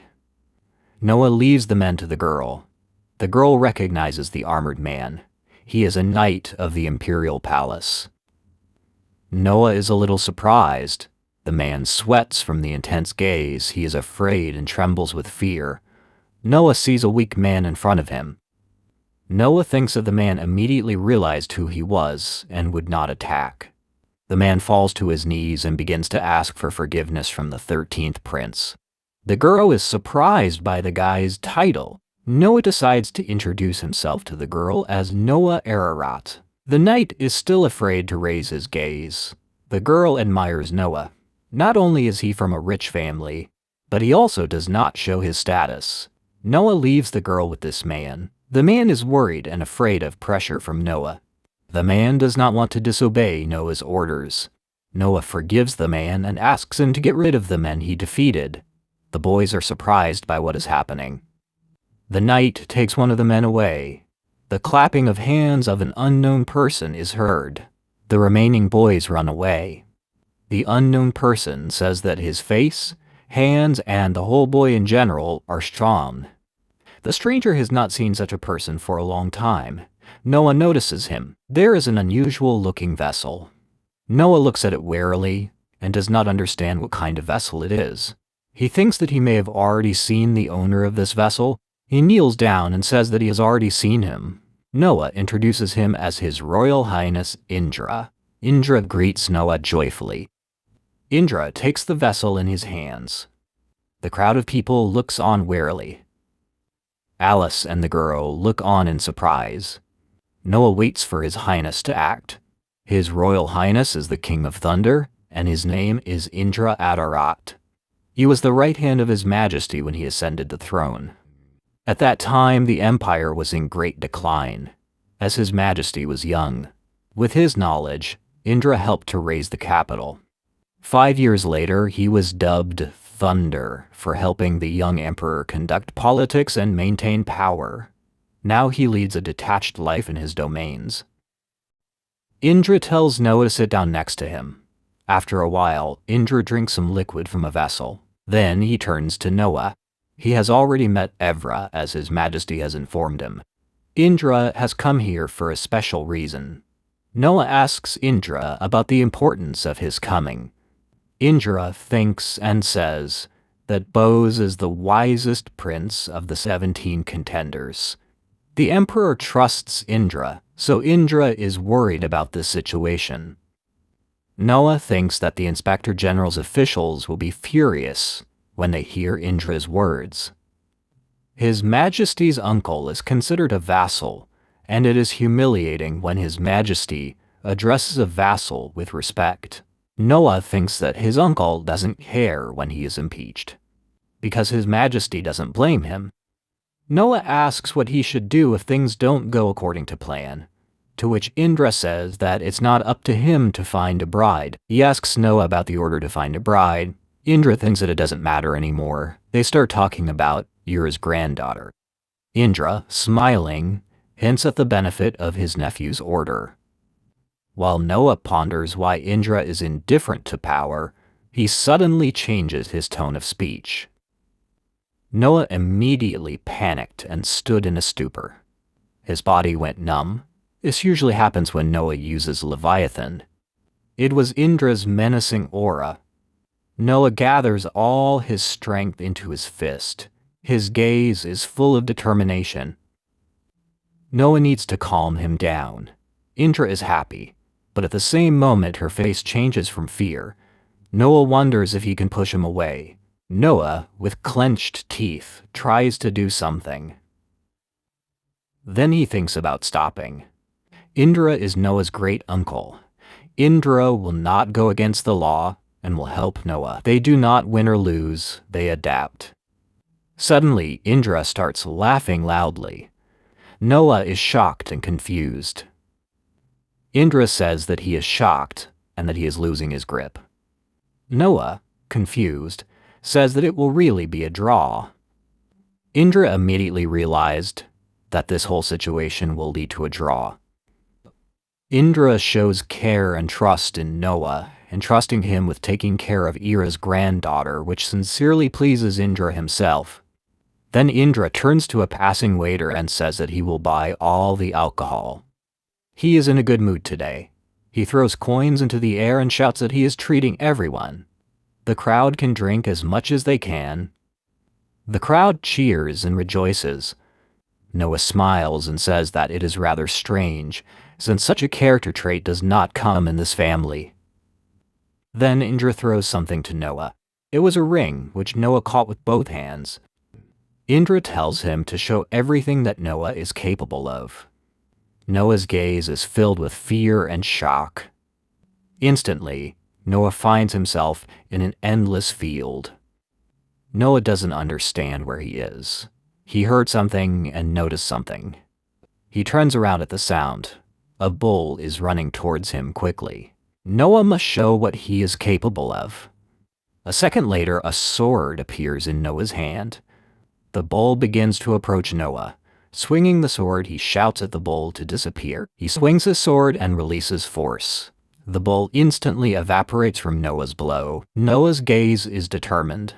A window of his statistics appears in front of Noah. Noah looks at this window. He notices that his light skill has increased by +C. A voice tells him to tame the golden bull. Noah understands the words spoken by the voice. Suddenly he finds himself in the same place where he was before. Indra says that the ring only works in tandem with ale beer. Noah puts the ring on his finger. The ring begins to glow. Noah takes the jug in his hand. Gradually the jug begins to transform and acquire a shiny appearance. Indra watches with a surprised look as Noah pours ale from the jug. Indra is amazed by the Emperor's son's success with the ring, which Indra himself could not master. Noah realizes the difficulty of the task, noticing the synergy of both rings. Suddenly a bowl appears on the table. Indra is amazed by this creation. Noah looks at the bull with joy. Then this bull approaches the jug and embraces it. The bull begins to pour ale into the glass. The crowd rejoices. Indra is amazed by what is happening. Noah offers Indra to learn strength and skill together. Indra does not ask Noah to repeat himself. Noah says that Indra understood everything correctly. He then begins to create various creatures, such as Leviathan, Rutia, and Kaziua. Suddenly there is a bright glow where Noah ends up. He again does not understand where he is. He thinks that the place where he is like a soul, in which he seems to be floating. The voice says that after 1,000 years, all four have finally gathered. Noah does not understand what kind of voice is speaking to him. The voice says that this is the first time since the Silver Age. The voice continues to say that at that time the child's power level was 255. They decided to restore their powers for him. The voice says that when they all gather, and when they are fully restored, a great day will come. The voice believes in the divine child completely. Noah is confused, as it is the first time he has heard something like this. Then this glow begins to disappear, gradually erasing Noah from this space. Noah finds himself in the same place he was before. He looks at the creatures he created. On the table are Leviathan, Ruthia, Bull, and Kaziva. Noah does not understand what it was. A man from the crowd says that heaven is waiting for a child of God. Noah does not understand his words. The crowd begins to whisper among themselves, saying that God is waiting for a prince, and that this voice is the voice of God. They begin to admire. Noah is confused. Indra says that everyone heard that voice. He heard that voice along with everyone else. Indra says that Noah is lucky. Noah then turns to Gigi and asks her to give all the witnesses 10 coins each. One of the duties of aristocrats is to take care of the people. The second class of people living in the city is comparatively different from the third, because they do not have the necessary patience and are too greedy, so the approach must be special. The crowd begins to thank Noah. The girl looks on with surprised and discouraged eyes. She falls to one knee and says that she has something to tell Noah. She would like to refuse his help, for which she asks his forgiveness. Noah does not understand why she made such a decision, to which the girl says that she wants to become Noah's personal knight. She wants to become a sufficient candidate to always and everywhere be with him. She wants to become the most worthy knight for Noah. His words became clear to Noah. The guy refuses the girl, accusing her of unwillingness to study and laziness. The offended girl reproaches him for being biased towards the second grade, to which Noah asks about her aspirations for high achievements. He tells her not to be ashamed of receiving help, because later she will understand that it was not in vain that she did not refuse it. The girl looks at Noah with an enthusiastic expression on her face. If she wants to become a knight, she must earn this position. The girl confirms his words and looks at Noah happily, but with embarrassment. Indra is surprised that Noah is giving educational talks. Suddenly, their conversation is interrupted by a voice. Indra and Noah turn towards the voice. They were distracted by the voice of His Majesty. Noah looks at him with a calm face. Indra and Noah kneel down, thereby greeting His Majesty. The crowd is surprised by the presence of His Majesty. The whole crowd knelt before him. It was a sudden visit from His Majesty. The entire crowd kneels before His Majesty. His Majesty says that since they are outside the royal palace, there is no need for formalities, so he asks them to just sit and talk with his uncle. Indra is amazed by his words. Suddenly, Noah's ring began to glow. A silhouette appeared next to it. The crowd was frightened when they saw this creature. A creature with flames coming from its hands and head appeared before them. The crowd was surprised and delighted. Finally, Noah will show all his strength and power to the people with the help of the fire demon. The bracelet on Noah's hand begins to shine a little. Noah has resolutely called Leviathan. All this in order to calm the people. Noah thinks that he did everything right, but for His Majesty, such an act of Noah is a little arrogant. Noah says he had to take measures for the safety of His Majesty. His Majesty feels safe and has nothing to worry about. Indra is surprised that His Majesty is calm, even though this guy is one of his best sons. Because of this, His Majesty does not worry about his safety. His Majesty says that Noah is somewhat similar to Indra. Indra, in turn, says that he is a simple thunderer, unlike His Majesty's son. His Majesty says that Noah still has everything ahead of him, and in any case only one man will go into battle. The crowd is surprised and a little frightened by His Majesty's words. The girl rejoices, believing that the fight is being fought by a crowd. Noah realizes the responsibility of protecting the monarch alone and prepares to appeal to His Majesty, who is closely monitoring the development of the situation. After all, Noah's duty is to follow His Majesty. Despite the gossip and malice around, His Majesty chose Noah, announced his name to the people, and designated him as a warrior. The people believe in Noah. Noah thanks the monarch for the chance to prove himself.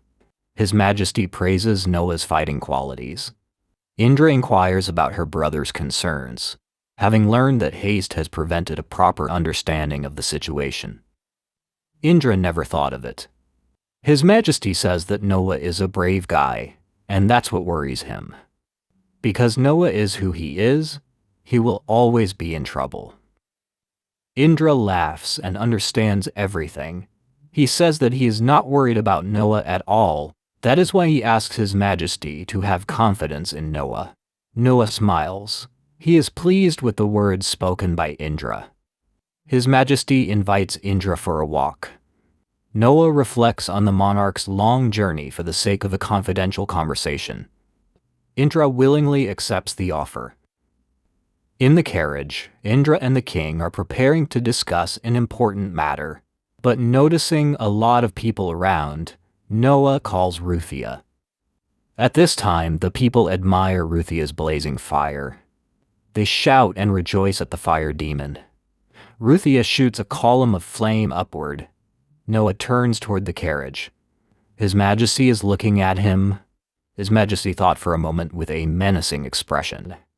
He says that he wants to calm and pacify the crown prince. Indra is a little shocked by His Majesty's words. Noah heard all this and reacted calmly to it. The crowd admires and welcomes the emperor.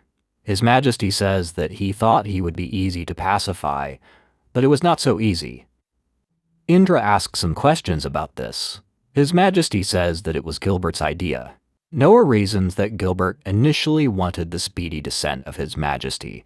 Thus he set up people, and himself went to trial.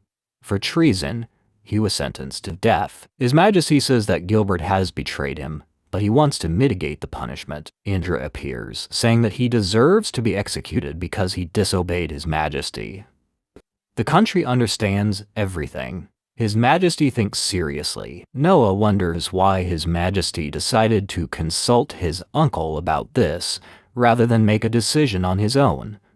His Majesty is thinking in his mind. He says he does not know what to do about it. His Majesty says that the sentence should be passed soon. Indra appears and says that execution is better than leaving Gilbert alive. His Majesty agrees with Indra's words. They continue to ride, lost in their thoughts. Noah begins to get a little angry. He clenches his fist and soon says that he is worried about His Majesty. His Majesty does not understand why Noah thinks this way. Noah says that let those close to His Majesty handle this matter, and at the trial they will pass a sentence and announce the name of the crown prince. Indra doubts the authenticity of the documents, claiming that they are easy to forge. Noah assures the king that he will make every effort to confirm their authenticity, removing any doubts. The monarch clarifies what he said. Noah confirms his words and tells His Majesty not to worry. You can use magic or engraved words on your own teeth. Indra likes Noah's suggestion, because with this method there is no need to worry about His Majesty. His Majesty also likes this idea. He begins to thank Noah for the great idea. Meanwhile, they arrive at the palace. They are all standing at the main table of His Majesty. His Majesty turns to the advisor and tells him that no one should come to them. His Majesty says that he will immediately use Noah's idea. Noah turns to His Majesty and tells him to regain command of the army. Indra says that there is no need to rush, because the emperor is the original commander of the army. Noah thinks that this is all a coup d'etat. Indra confirms his words and says that no one else will offer their candidacy and take the place of the commander. His Majesty turns to Indra, saying that he deserves this place no less, to which Indra simply laughs. At the table, the monarch writes and signs papers, handing them to Noah. The documents contain a decree dismissing the governor and a letter to his brother Henry. After this, the king calls clues. Indra looks at them with apprehension. He then asks if one of the advisors can be trusted with the letters. Clues says that he can be trusted because he is deaf and cannot read. Indra says that everything must be kept secret. Clue says he only understands sign language. Cluse explains everything to the second advisor, who then turns around and leaves. Indra asks about disinheriting Prince Albert. The room is silent. Noah says that it is not in their power. Indra does not understand his words. Noah says that no matter who appoints or removes the crown prince, the emperor will have the final say. His Majesty understood Noah. Noah says that unlike Gilbert, his brother has not committed any serious crimes, so after the decree of removal, Noah thinks that it is worth leaving him the title of prince and not disinheriting him. His Majesty says that the prince does not have much faith in the people and peace in the country, but the prince is strong enough for everyone to bend the knee before him. Noah suggests some amendments. Indra asks His Majesty if he agrees not to strip Prince Albert of his royal title. His Majesty immediately denies his words. Noah thinks that Albert will be abandoned in the same way as Gilbert. After some time, His Majesty writes new letters. Indra finds it hard to understand His Majesty now. His Majesty frowned and looked menacingly at the sheets. His Majesty says he will disinherit his child, knowing that it could come back to haunt him. He will not tolerate disrespect. Indra understands everything, and says that they will rewrite everything and make all the amendments. Sometime later, His Majesty holds a letter in his hands. He gives this letter to Clouseau, who in turn gives the letter to his secretary. This secretary takes the letter in his hands and is surprised by what is written. Noah immediately understands everything. He immediately runs up to this secretary, grabbing him by the shoulder. Indra doesn't understand what happened here. Noah says that this guy glanced at the decree and gave himself away. His Majesty begins to arise in wonder. Noah says that he showed the reaction of a seeing man and read everything that His Majesty wrote on paper. His Majesty begins to shout furiously at Cluse. His Majesty asks why he was able to read the decree. Cluse cannot say anything and simply begins to shout. At that moment, that advisor breaks free and starts to run away. Noah says that he won't run away and uses his power. Noah clenches his fist, causing that guy to fall to the floor. His Majesty thinks he is someone's spy. His Majesty does not understand how he managed to sneak in, to which Noah says that he pretended to be uneducated, but he saw him whispering and reading the letter. The guy deserves the death penalty. Indra says that before he is executed, his eyes and tongue must be torn out. Noah says that he must be interrogated and then eliminated.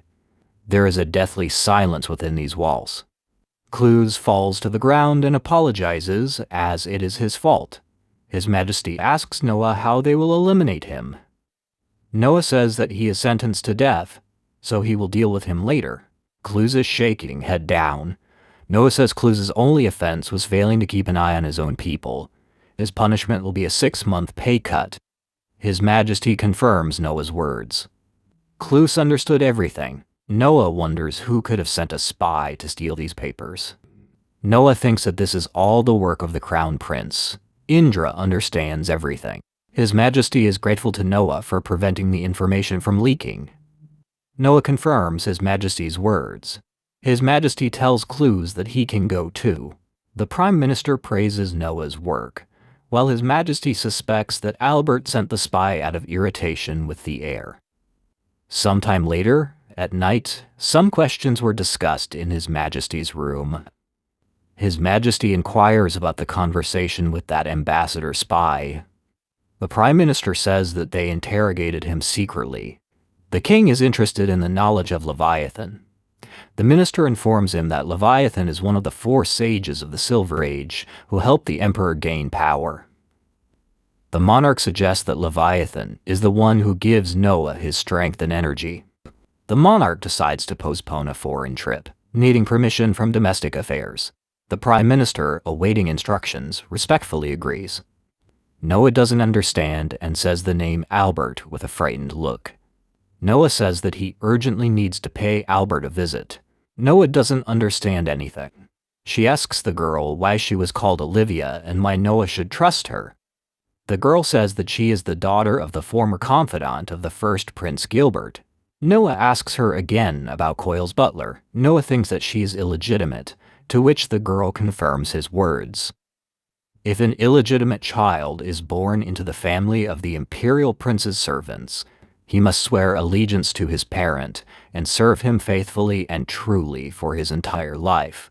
The girl is grateful to Noah for saving Gilbert, but is irritated by Albert's actions. Assuming the people are aware, she is triumphant that Noah is willing to listen to her story of revenge. She says that the story of the disinheritance has not yet spread throughout the kingdom, so they need a crown prince as soon as possible. Noah asks Albert what he wants to do with his majesty. She says that he wants his majesty to abdicate the throne against his will, and then take his place and become emperor. Noah suspects that Albert is planning a coup, trying to obtain secret information. Despite the servant's failure, the brother has learned the king's plans, and decides to punish Noah. The girl, expressing her willingness to serve, falls to the floor. She will do whatever he wants. She also asks Noah for permission to take revenge on Albert. After some silence, Noah understood everything. Noah asks what kind of work she did for Gilbert. She says she helped her father, to which Noah says he's hiring her and will pay her the same as his brother. The girl asks why he's so kind to her, to which Noah says that her loyalty is in his hands, so he asks her to serve as the Lord, and asks her to be faithful even after being sent to the next world. The girl admires and does not understand what was being discussed. Suddenly, a characteristic window appears. The darkness increased by +F. Noah says that the girl named Olivia is now devoted only to him. Sometime later, at night, in the Ministry of Military Affairs, Noah was hurrying to some place. Noah says that there are about 1,000 soldiers in this particular place. They are trained to obey without question, and do everything that their superiors say. Noah catches his brother near the army, asking why he has gathered troops at night. Suggesting that they stop before it is too late, Noah is met with feigned incomprehension from his brother. Noah says that his brother will not dare to carry out his plan. Noah threatens and says that if he tries to go against him, then Noah swears that he will destroy the entire army along with his brother. The brother appears, saying that if he admits his guilt, he will immediately go to the chopping block. Noah does not understand how his brother can go against his majesty and set up his own brother. The brother says that he does not care about his brother's life. Noah is very shocked by Albert's answer. Noah says that his status is now hanging in the balance, so Albert will do everything to keep his position. Noah says that Albert, as the crown prince, will destroy anyone who stands in his way. For Albert, defeat is the same as being sent to the next world. Realizing Noah's determination, Albert gives the order to detain and kill his brother. The army immediately rushes to meet Noah. Noah is surrounded by an army on all sides. Taking out his sword, Noah says that he did not want to use force, but now he has no other choice. A voice interrupts Noah's attack, telling him to leave it to him. He asks Noah to call him. That familiar voice echoed in Noah's mind, and one name immediately came to mind. Noah begins to call upon Ruthia. He screams and asks her to appear before him. Suddenly, the ring on Noah's finger begins to glow. Noah himself begins to glow and pronounces the name Bahamut. A silhouette appears behind Noah, which gradually appears. A huge dragon appears behind Noah, which, with its weight, breaks the ground on which it stood. Raising his head up, the dragon lets out a loud and ominous roar. The entire army is shocked and dumbfounded with fear. Albert is also shocked by what he sees. The dragon soars upward. The entire army watches his takeoff. Suddenly, the dragon starts to spew flames, which instantly sets the entire army on fire. The army starts to burn in flames, screaming in pain. Albert fears for his life, so he is shocked by what he saw. The dragon roars in the sky, making it clear that he is the strongest here. The army on the ground is ablaze. Some of them flee, enveloped in flames. Flapping its wings, the dragon only fans the flames, giving the fire great power. The army is still burning.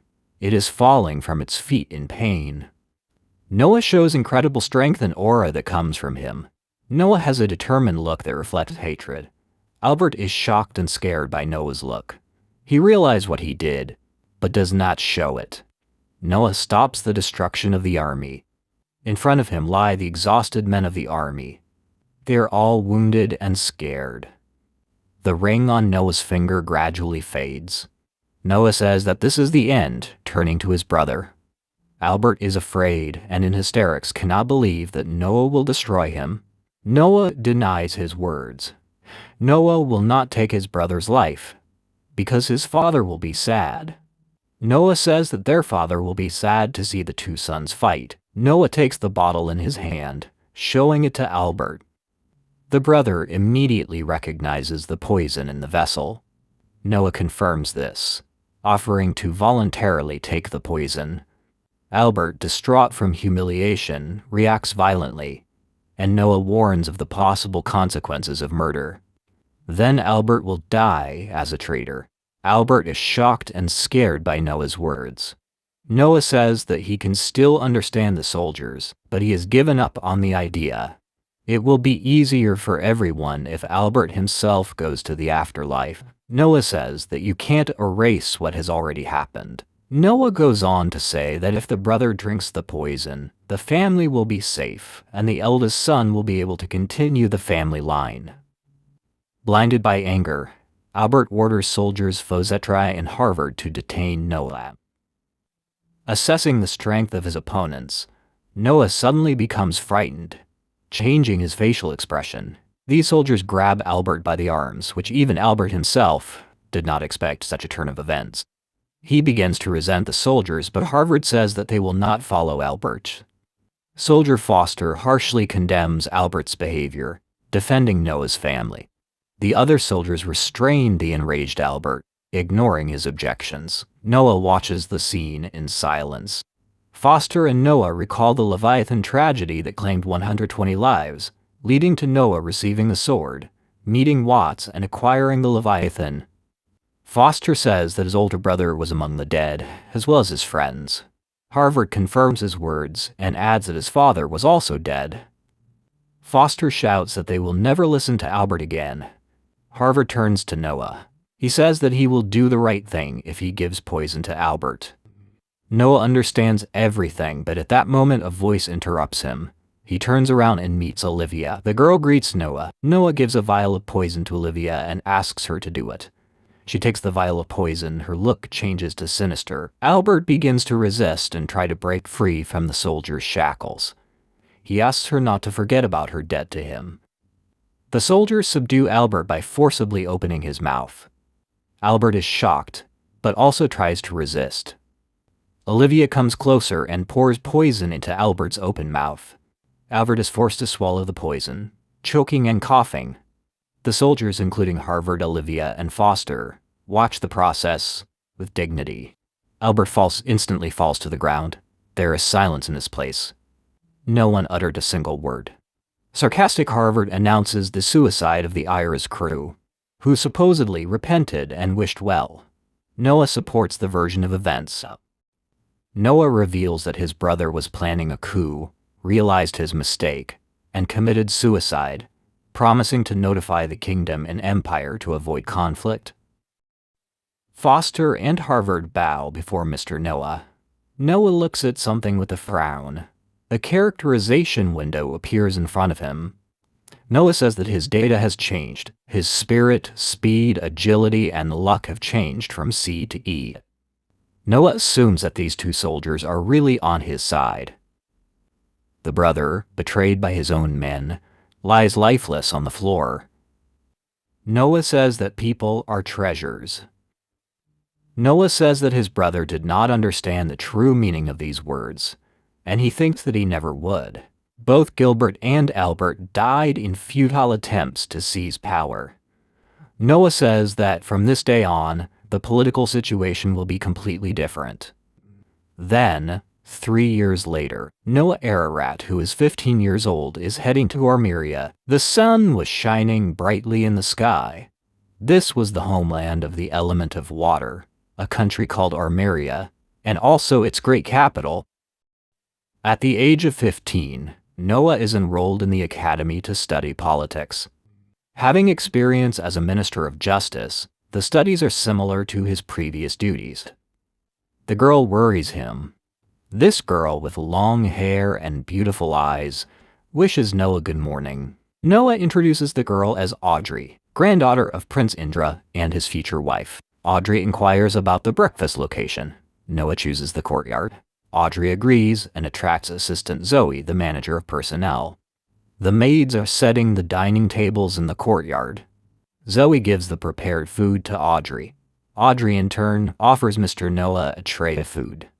Noah says that Audrey has decided to serve Noah breakfast herself today. When Audrey legally becomes Noah's wife, the servants will begin to obey not only him. All power after marriage will also pass to his wife. The royal family has its own chain that determines the role of everyone who lives in the castle. Noah is at the top, taking the place of the master of the house, and his future wife is the second. The manager who watches over all the servants closes this chain. Noah tells her that next week Audrey turns 15, which the girl managed to forget about. This allows them to have the ceremony. Audrey can't wait for that day. The initiation ceremony is an old rite in which the future wife officially takes her husband's surname. In doing so, she shows that she is ready to renounce her old life and enter a new one. Everyone in the city is waiting for the ceremony. The royal family is also waiting for the ceremony. Audrey confirms his words and says that she is also waiting for the day when she officially takes Noah's surname. Audrey, with an embarrassed face, as well as with joy in her eyes and a smile on her face, says that she really wants to become Mr. Noah's wife. Noah says that it is just a formality, and that she will become Noah's wife and take his last name without the ceremony. Audrey thanks Noah for the words. After walking down a city street lined with shops, Noah enters a tavern with a picture of a barrel and flowers on the corner of the house. Inside, he is greeted by a waiter, and his gaze accidentally falls on a girl with long braids in a bun. She was wearing a cloak with a clasp on her chest. This girl was Alice. She was glowing with joy and her kind nature. Noah, after he became the emperor's right hand, two fairly famous singers appeared in the capital, who, having gained popularity, began performing in different parts of the empire. Alice became one of these singers. After finishing her performance, Alice bows to the audience. The delighted audience admires her vocals, and one man seriously considers moving because of the outstanding qualities of the local governor. During the audience's conversation, Noah recognizes Evelyn, the former butler, who has become a popular governor. People note the improvement in life and admire her wisdom. The man says that this girl became governor thanks to the crown prince. He saw potential in her, so he helped pay for her education and mentored her all the time. She is extremely grateful to the prince. Noah, hearing the men's words, rejoices and says that Evelyn is giving all her strength to development and prosperity.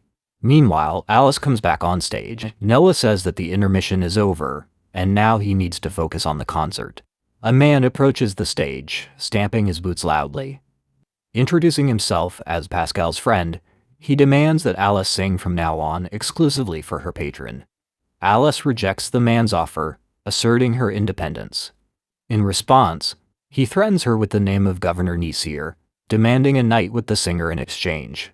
Cold-blooded Alice repeats her refusal, provoking the aggressors to try to take her by force. Grabbing the girl, the man threatens problems.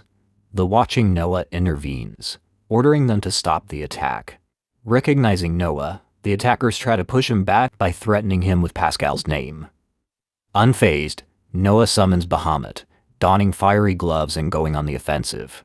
With a swift strike, Noah sends the main attacker flying and into flames, leaving the others in terror. The next strike sends another enemy into flames. With his next blow, Noah strikes the third man, ending the duel. The shocked crowd applauds the hero. The guards, who arrived at the noise, demand an explanation. Noah openly admits his guilt, showing off his defeated enemies. The guards immediately recognize His Royal Highness with fear. They apologize to His Highness Noah for misunderstanding the situation. One of the men in the crowd is surprised and says that this guy's the 13th prince. The other men also recognize the 13th crown prince. The crowd starts shouting, saying that it was His Highness who helped stop the bandits. They admire Noah's insane strength. Noah orders the guards to put these guys in prison, thereby pointing to the beaten guys lying at the end of the scene. Noah says that these are messengers of a certain Pascal. Having noticed the loss, he will definitely go looking for them. Then Noah says that this Pascal should find him. Then Noah approaches Alice. He asks about her health and asks if she recognizes Noah. Alice, with a smile on her face, says that she has not forgotten his name, and that she does not want to tarnish his name in front of these bandits, who are not worthy of hearing his name. Noah says that this is just like Alice, and asks her to continue singing. Alice immediately agrees. The crowd at the stand suddenly goes silent.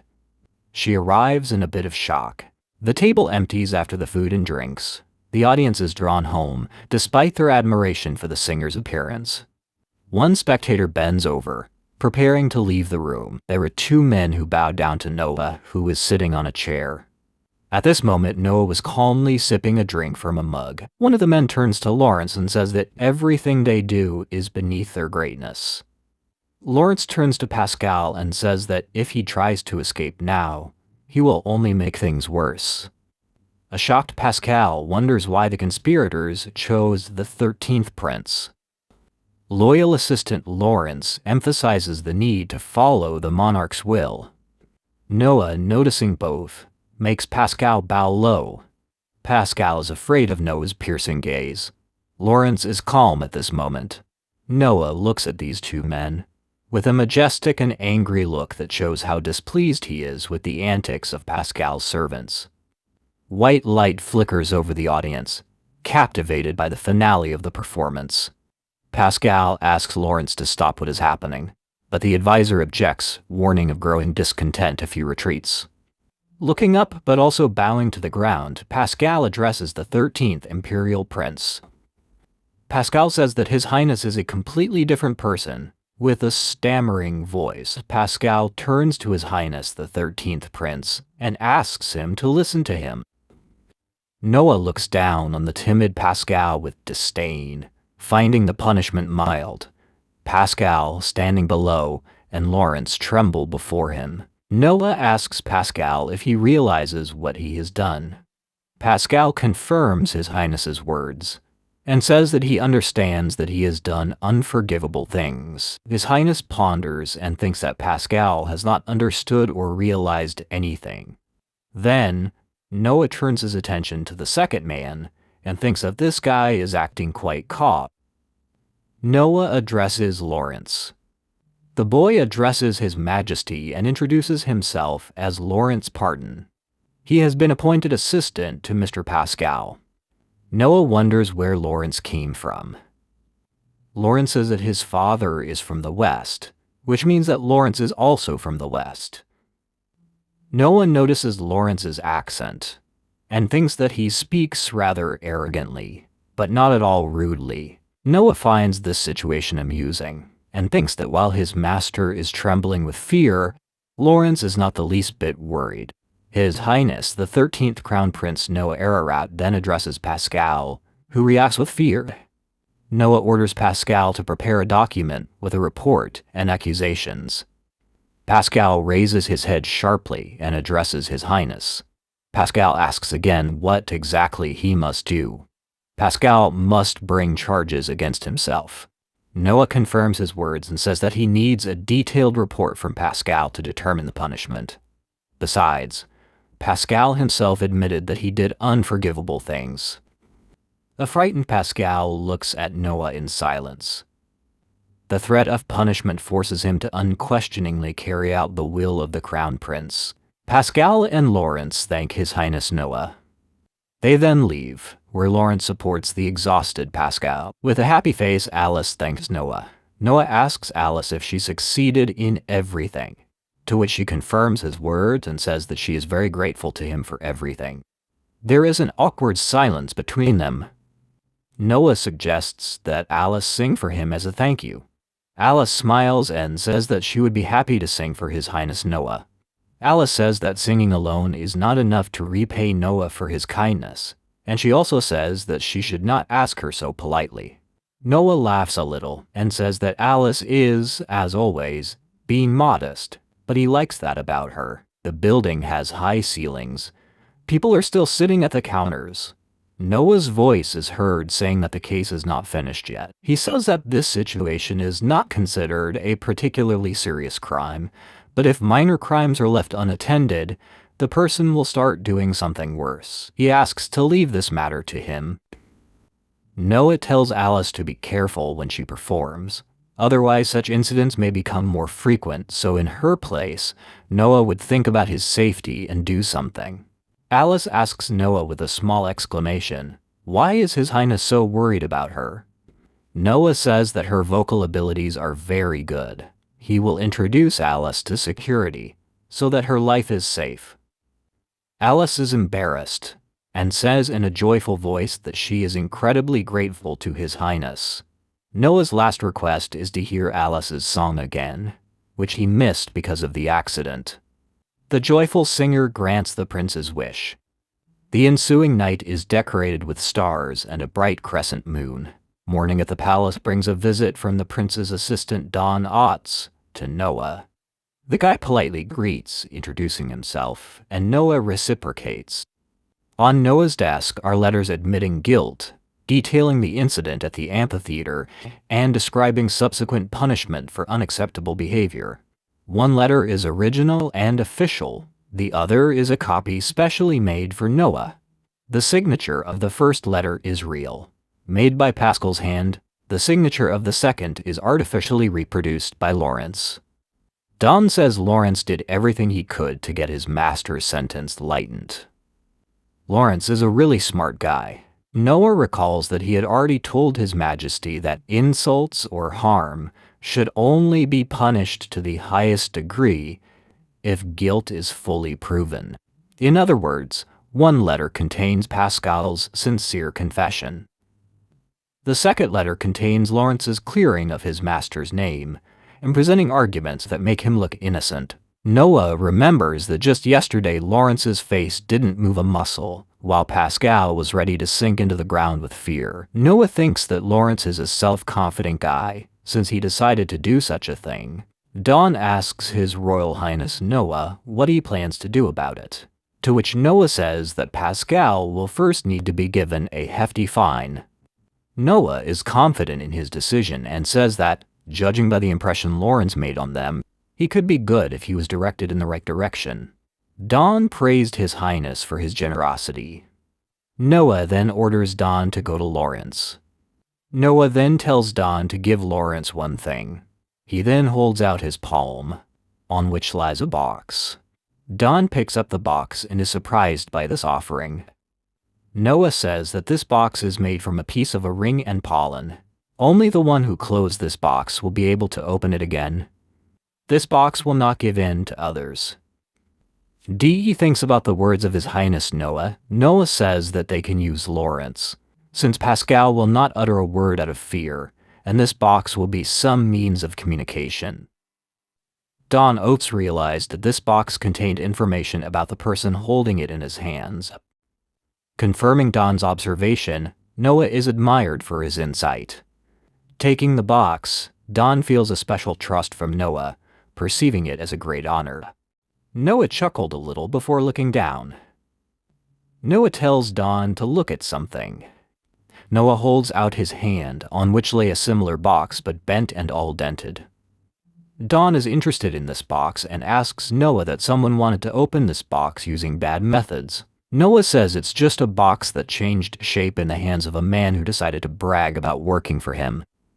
At this moment, Don's expression changed, and with a slightly angry look he asked Mr. Noah again. Noah says that these boxes remember the fingerprints of all the people who have ever held them in their hands. If the person who holds the box insincerely pronounces words of loyalty, the box will self-destruct. Don admires the box's design, committing to justify the trust placed in him. Holding the box sparkling in the sun, Noah warns his friend against making mistakes. Noah smiles and knows that Don will not let him down, because the box has long ago chosen and recognized Don Oates. A beautiful sunny day gives way to a calm and quiet night. In the palace, Noah, Audrey, and Zoe are gathered at a table. Ruthia swings her sword, attacking the Leviathan, who manages to dodge the blow a little. The Leviathan lets out a furious roar, then rises into the air and sets Ruthia on fire with his fiery breath. Leviathan looks at the column of smoke from the fallen Ruthia.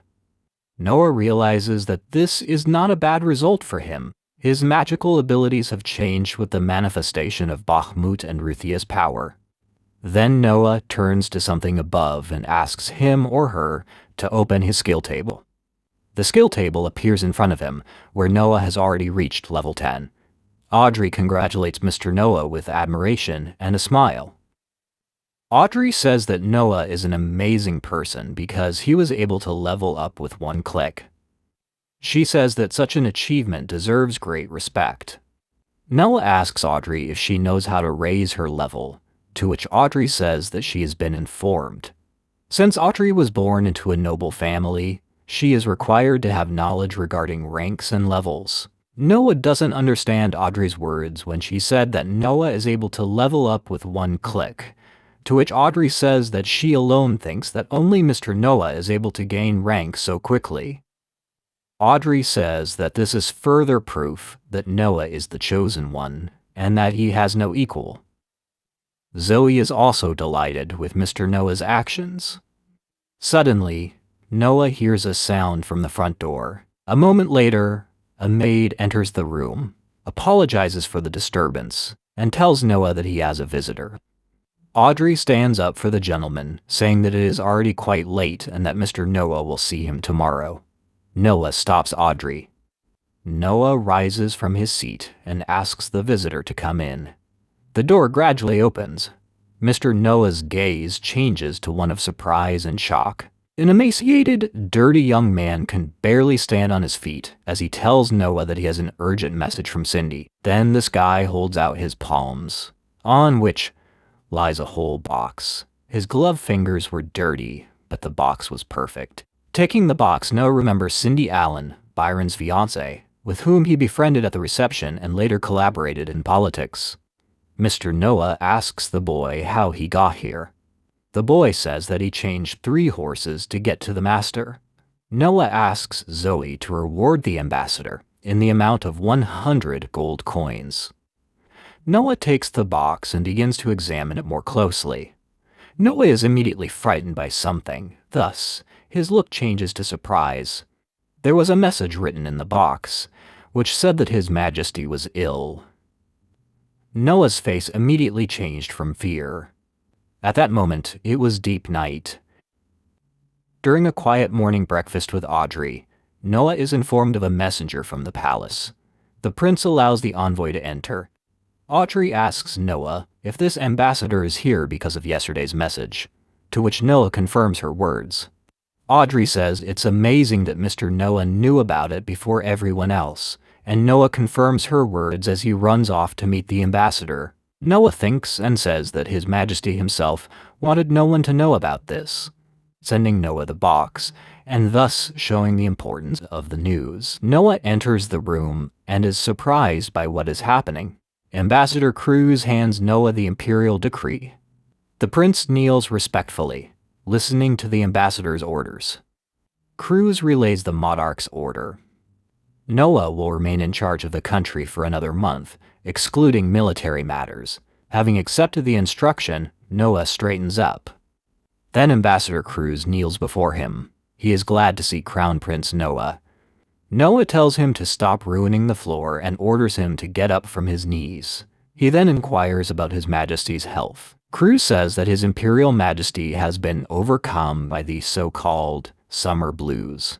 Noah asks Cruz again. Cruz says that His Majesty is no longer young, so he has begun to lose consciousness frequently due to fatigue. Cruz says that the doctor advised His Majesty to take a short vacation and go away for a month to relax in nature, away from work. Noah understood everything immediately. Crew says that His Majesty also ordered me to convey that he has great confidence in Noah and completely trusts the Crown Prince with his affairs. Noah thinks that, thanks to the box, he learned about the Emperor's illness earlier, so in order to avoid unnecessary questions, he sent a messenger to Noah without revealing the secret of the box. Cruz says he is honored to deliver the message, as the Emperor trusts no one more than Crown Prince Noah. Noah says Cruz is being a bit over the top. Then Noah asks about government affairs. Noah doesn't know what exactly awaits him. Cruz quotes His Majesty as saying that Noah should simply stay in Almeria and do his usual business. All documents will be given to Noah for rechecking, so His Majesty is counting on Noah. Noah understood everything at once. He then asks Zoe to take Cruz to the guest room so that he can rest, and asks her to give him 5,000 gold. Cruz thanks Noah, saying that he is kind to him.